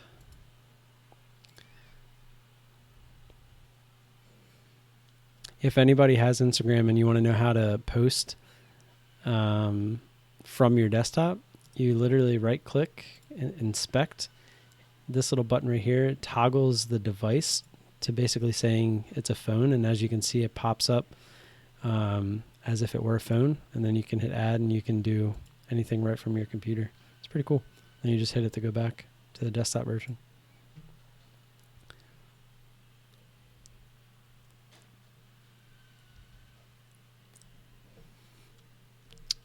You know, I used to trade a lot, or I used to watch a lot of trading channels. But as you can see now, Trading Monkey is definitely one of the it's for entertainment purposes / I'm rooting for the guy. Patrick, it's just I'm waiting for for everything to catch up to him, so that's kind of why I'm watching him still. GDT and Kevin, obviously. I do watch Clay Trader. I actually enjoy Clay Trader because it's a very similar style. But he's more in it for just, the quick scalps. So we trade a little bit differently. Day trading with Chris, he's a guy that is just kind of new. I was supporting his channel growth. I don't really trade like he does. So I really just follow him for support. I watch his videos for support, but I don't really necessarily trade like him. Investors Domain, Mafia Mike, I watch him for the same reason I watch Patrick, just waiting for his demise to come through. Kenobi Trader, he's another startup. He's a really great guy. He's in the chat a lot. I don't trade like him either, but just a great guy. Trick Trades, this guy, you guys should go sign up for his giveaway. All you have to do is be a subscriber before he hits 10,000 subscribers, and he's giving away like a awesome setup, supposedly. So it's pretty interesting. I literally subscribe to him probably just for that. I'll probably I watch his videos every once in a while, but not really someone I would watch. Intensity Stock Watch, obviously. Lone Wolf Day Trading. He doesn't really post on here anymore. He's been really busy with his Circuit coin, which is really awesome. If you guys want free Circuit, just let me know. You can get 500 for free just to get started. It's completely free. You just have to download the wallet and go to the faucet. If you guys like gold digger type stuff, this UDY guy is pretty funny. Tim Grattani, he doesn't really post anymore, but he's, a real legit trader. Chat with Traders, anytime they come out with a new episode, I listen to it. Usually regardless of, I've kind of cherry picked my way through all the old ones for stuff that's relevant to me. Learning the Day Trade, Tom, he was in here earlier. He's a great guy. He's actually stopped posting on YouTube just because it was kind of getting to him. He felt like he was trying to trade for YouTube instead of for himself, really, to get the views and stuff like that. And he kind of caught himself. So he, took the step. He admitted that that was happening and he's fixing it. So props to him for that. So still support him too. As you can see, Ross isn't on here. Ricky's not on here. None of them con artists are on here. Had school this morning and worked till, that's a long day. That dude freaks me out. Which dude? This dude? He's interesting. Yeah, Ricky's. I honestly think Ricky is cheating the system as well. I personally think that he has two different TD Ameritrade accounts. And I think that he trades UGAZ on one and DGAZ on the other. And whichever one makes money that day, he shows you. So if he happens to be trading live in front of his students or whatever, that's why they're always saying, I just watched him lose money and then post on social media an hour later that he made all this money. So I really think that something's going on there. Again, he's selling a course. So all these guys that sell courses, it's usually crap. That Mafia Mike guy, you can just go, if you really want to, go watch like a few of his recap videos and you can just tell that he's bull just by the way that he runs his channel and stuff in his videos. It's so stupid. Yeah, I don't doubt that, he made some decent money doing the car stuff, but I don't quite understand. Now he's like basically buying brand new cars and then saying he's turning around and selling it on now more used car for more money. That doesn't make sense to me. Like, you dealing with idiots? Yeah, he's never been legit to me. Yeah, and I saw Monkey I would only assume he's going to switch to paper. He kind of went for broke this past week, and he went broke. Yeah, I actually didn't mind his first couple of trades today. I went back and watched them. He actually had better entries Hence, those were the two I think that were profitable trades. Yeah, Monkey definitely went on tilt. I've been trying to tell him, it's like, if you're going to pay the money for the platform every month, go to CMEG. You can literally trade on the platform as if it were real. Like, I don't understand how hard-headed he is to not switch to CMEG. It's like you traded 13 tickets. Like, just today he traded 13 tickets times 495, where if he did 13 times 295, right there, what's minus 64.35. That's $26 in just one day on a small account like his that he could have saved essentially just from commissions. Like, it makes no sense to me why. Whatever. I've tried on multiple occasions to allow him to understand, and he's one of them guys where he's like, oh, that's such a great idea, I'm gonna look into that, and then it is what it is. You can only, what do they say? You can lead the horse to the water, but you can't make the horse drink the water.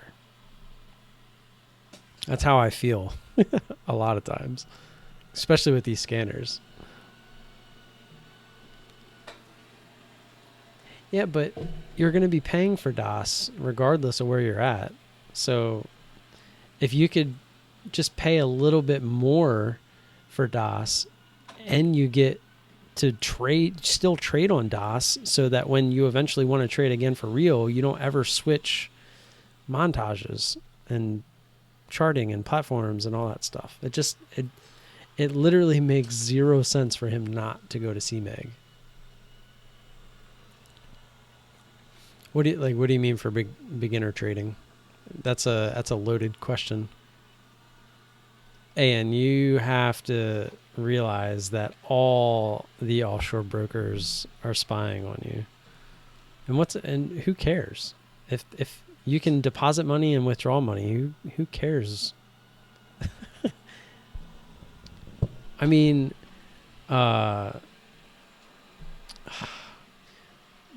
DOS platform, that's what I was going to say.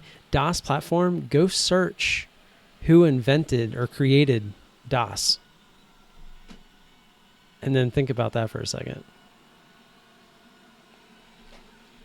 Who told you? Monkey told you? Yeah, exactly. DOS is owned by Guy Gentile's wife, who Guy Gentile owned SureTrader.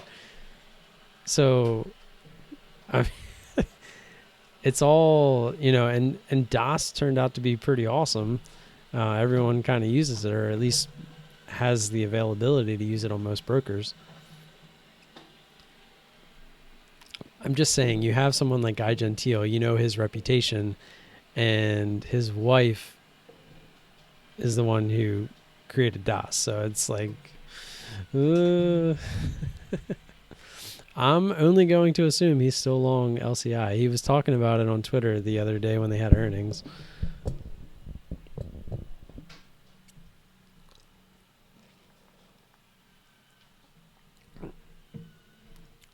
Yeah, where is it at now? His average when back in the day when he actually showed it, it was down in the 6s. Oops. Did you guys know that if you just type on the chart, you can actually just change just the chart? It's pretty cool. Yeah, it's up at 870. Yeah, so he'd be up 2 points, and he had over 600,000 shares or some crap like that. I'd have to go search for that tweet. I don't feel like searching for it. It was a lot though. It was when he was showing his unrealized was over 1 million, which is pretty nutty. But it's a pretty low liquid stock on most days. I mean, obviously there was a ton because of earnings, but on a normal day, you're only getting, I mean, I guess you're still getting 700, but it's making, a big range. If you were to, obviously, I'm just saying he'd have to really scale out of the position.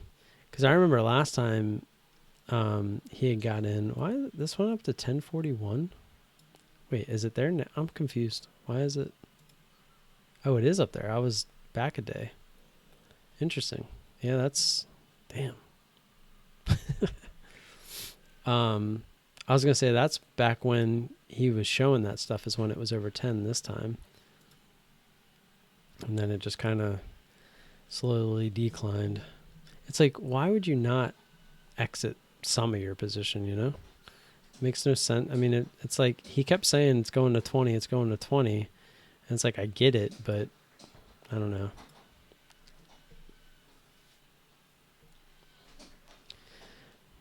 I don't know. Do they have dividends? I don't pay attention to that stuff. You don't see me hold trades longer than a day. The only time I held a trade longer than a day is because I was stuck in it like an idiot.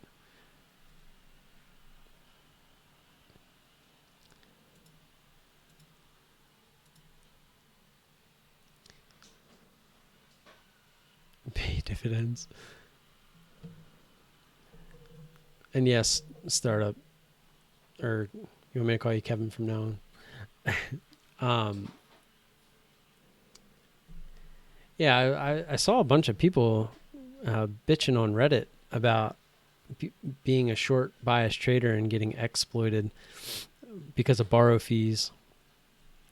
People are starting to get mad that because it's a supply and demand thing. It's like the supply is not there, the demand is there, and they keep raising the fees and people keep paying them. So why wouldn't they keep doing it? It's just like gas. I mean, they could raise the gas prices as much as they want. People still need gas. They're going to pay for it. It's going to suck and they're going to bitch about it, but they're going to pay for it.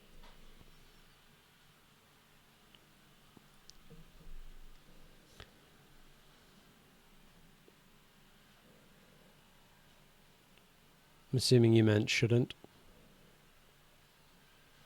Kind of like Guy Gentile did. I mean, he didn't borrow it, but he bought it.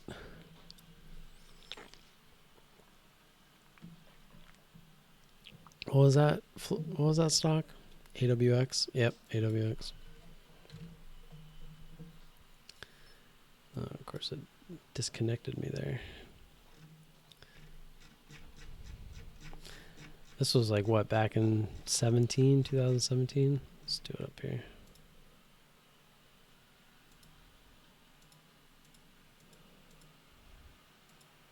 Was it this one? Yeah, it was here.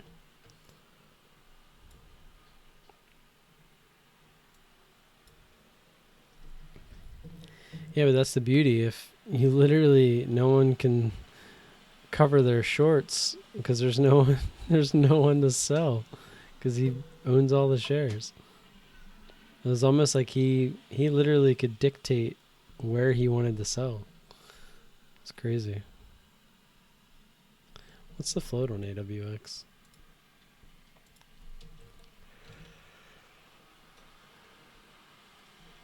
Oh, 100%. Yeah, it's actually more than I thought, 2.2. So what would that cost? 2.2 million at $2.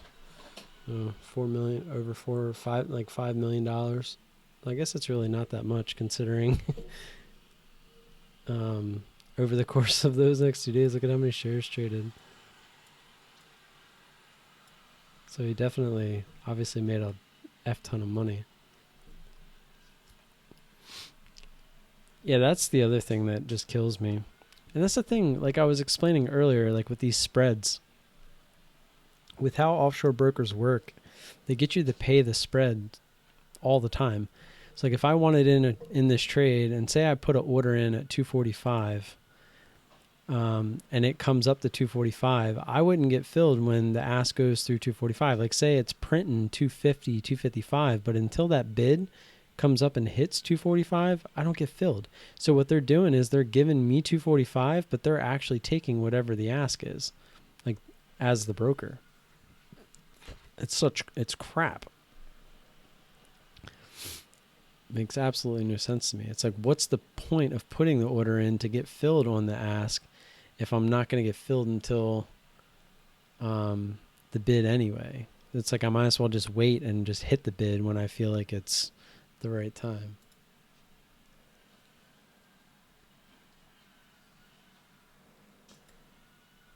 And Kevin, to answer your question, that's what I'm saying. When he pulls that stuff up, he blurs it out. So that is a real account. That's what I'm saying. So there are ones where it's real account, but if you look at every one where you find that it's a real account, it's never a big number. It's never the $1,000, $2,000 trades. And like when every time he shows his account statements, whether it's like a break-even account statement or that one that was like for $13,000 or something, which might not even be his, who knows? But there's never a trade on the account statement that he shows that's over $300-$400. So it's like, where are all these $1,000, $2,000, $3,000 trades that you're supposedly making? Wouldn't you be showing those on your account statements because they're the big trades? It's like, that's the part to me that made it obvious that he's paper trading. Oh, he's already busted. It's just a matter of when at this point. Honestly, it's whenever Guru Leaks, I guess, wants to leak it. I'm not that kind of person. I don't do that stuff. It sucks too because I was getting ready to review his channel, like how I did Warrior Tradings. I was going to do 7 Points next, and then I was going to do Patrick's channel after that, just because I was trying to do the bigger channel, trying to get some views coming into my channel, maybe get some new subs and stuff like that. But I don't want to now, now that I know what I know.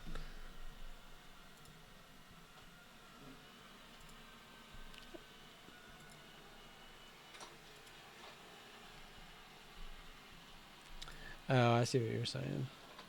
Well, I think you wouldn't know until you would have to pull the drop-down menu down, and then select the other one, and I'm sure it would switch everything because that's how it works in mine. Well, let me see if it'll do that.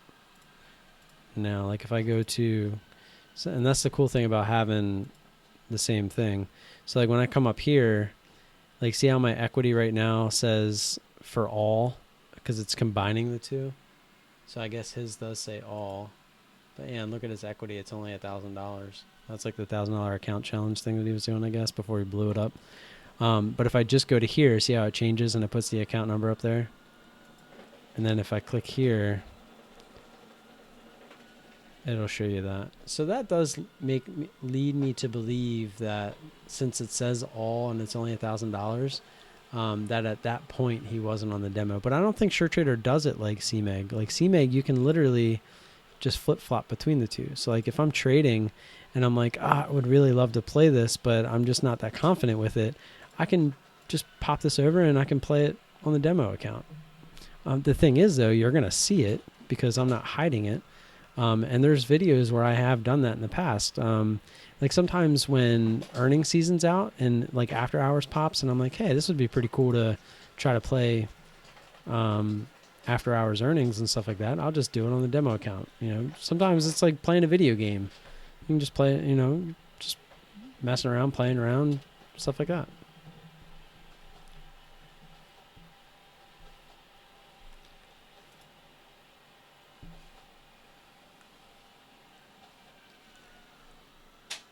Yeah, level 1. If you keep talking, if we get conversations going in here, you guys will end up getting a higher level. I don't remember what level I'm at. It's like 10 or 11, I think. I don't remember.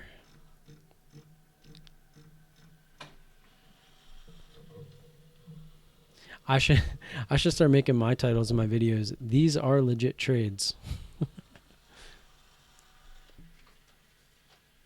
About time that Roomba stopped. Hour and 40 minutes. Thing runs for a while.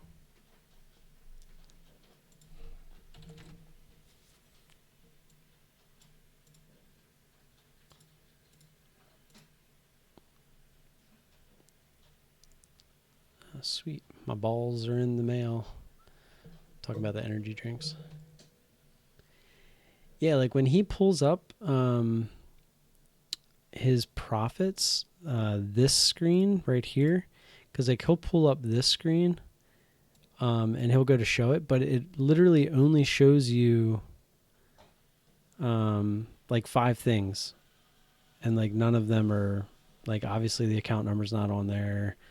Like pretty much anything that would give away, like to me, it's like you not showing that stuff is just proof enough to me that you get what I'm saying. I've called CMEG and SureTrader and asked them both that if somebody knew my account number, what can they do with it? And they basically said nothing, because in order to like withdraw, there's a process. So they would have to have a bunch of information about me, which if you guys have that information, then I deserve to be stolen from anyway. Really, the only thing you can do with my account number is you could send money to the account. Like that's the harm of showing the account number. So it's like a lot of people, they might be paranoid showing it, blah, blah, blah, privacy type things. Well, to me, I guess I'm willing to take the risk that both companies have said, both brokers have said that you can't do anything with my account besides add money to it without all the other information that would be needed. Because obviously it's less, less restrictive on sending money into the account. Like you don't need as much information to do so. You just need their form and the account number and my name, I guess.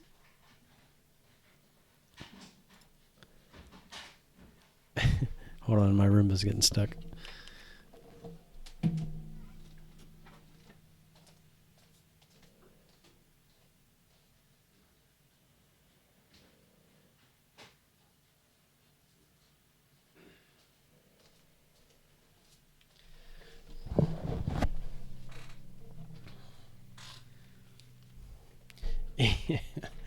Yeah, I hate when people add funds to my account too. Speaking of that, there's a link down in the description below if you would like to donate to the channel. Just kidding. I do have that there, but it's really, Jonathan donates Lone Wolf Day Trading. That dude's just awesome. And I've had one person actually donate and ask some questions about how to get started and stuff like that. And I'd help you for free, but I always appreciate the donation. It was $10, something like that.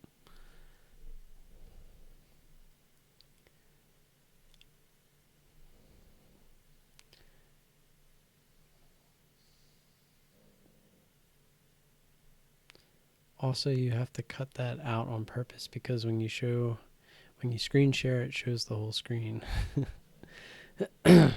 Are you talking about Patrick? If you notice too, I want to say I think it was like right after or right before his $1,000 account blow up that he had.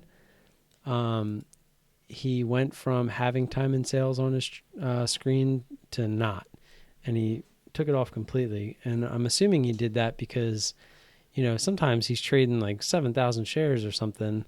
So you would see that come through on the time and sales, and it never was. So I'm assuming that's why he took it off. Basically, he's trying to figure out every way to get around looking like a paper trader, but in reality, he's making himself look more and more like a paper trader. It's kind of ironic. I would go to say that right now he is literally making nothing from day trading. He's actually probably losing money just by paying the monthly fee for paper trading. Like when Guru Leaks came out and called him a paper trader, and he's showing these $2,000 winners, how hard would it be for him to just pull up an account statement showing these trades? I just fixed this stupid thing.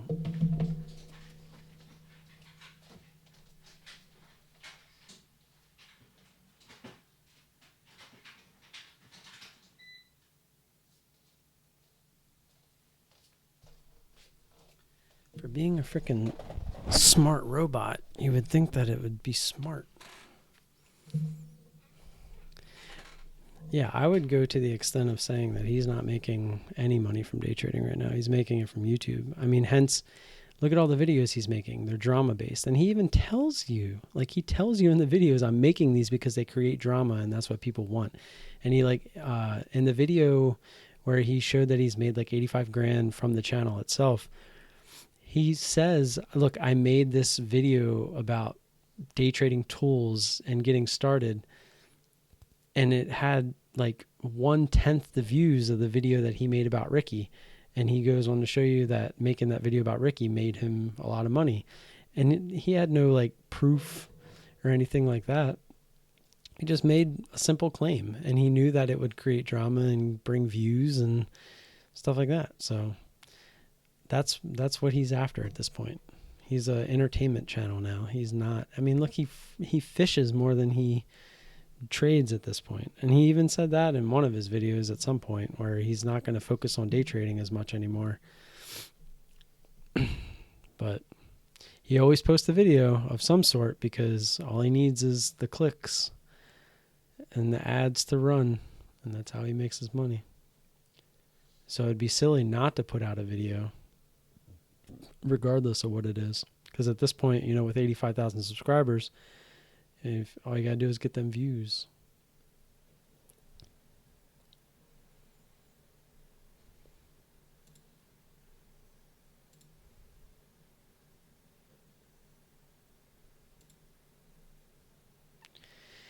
Yeah, thanks for sticking around, man. I'm actually probably going to get out of here myself unless anybody has any last questions, comments, concerns, ideas, all that good stuff. If not, I am going to get out of here myself. The #1 paper day trading channel in the world. I'm just really curious because, like, again, Guru Leaks didn't post the proof in his first one. He just kind of made fun of him a little bit and called him a paper trader. And Patrick basically just attacked him, right? So I'm really curious to what he's going to do when Guru Leaks finally does post like actual proof. And like he has, like it's on his channel. It's not like he's photoshopping something. It's literally from his channel. Yeah, I'll pull it up. I think I just had it up. Or I thought I did.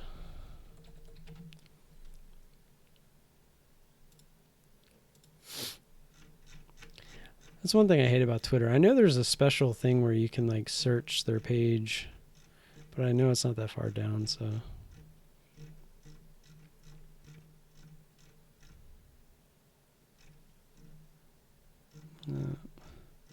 That car keys one gets me every time. And it's like right here somewhere.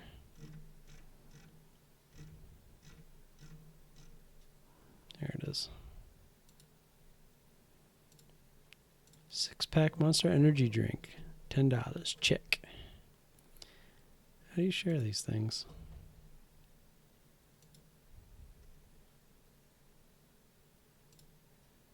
There it is. Microphone, $50. Check. Charting software, $100. Check. Video setup, $500. Check. Plumber interrupts your live webinar while you paper trade. Priceless.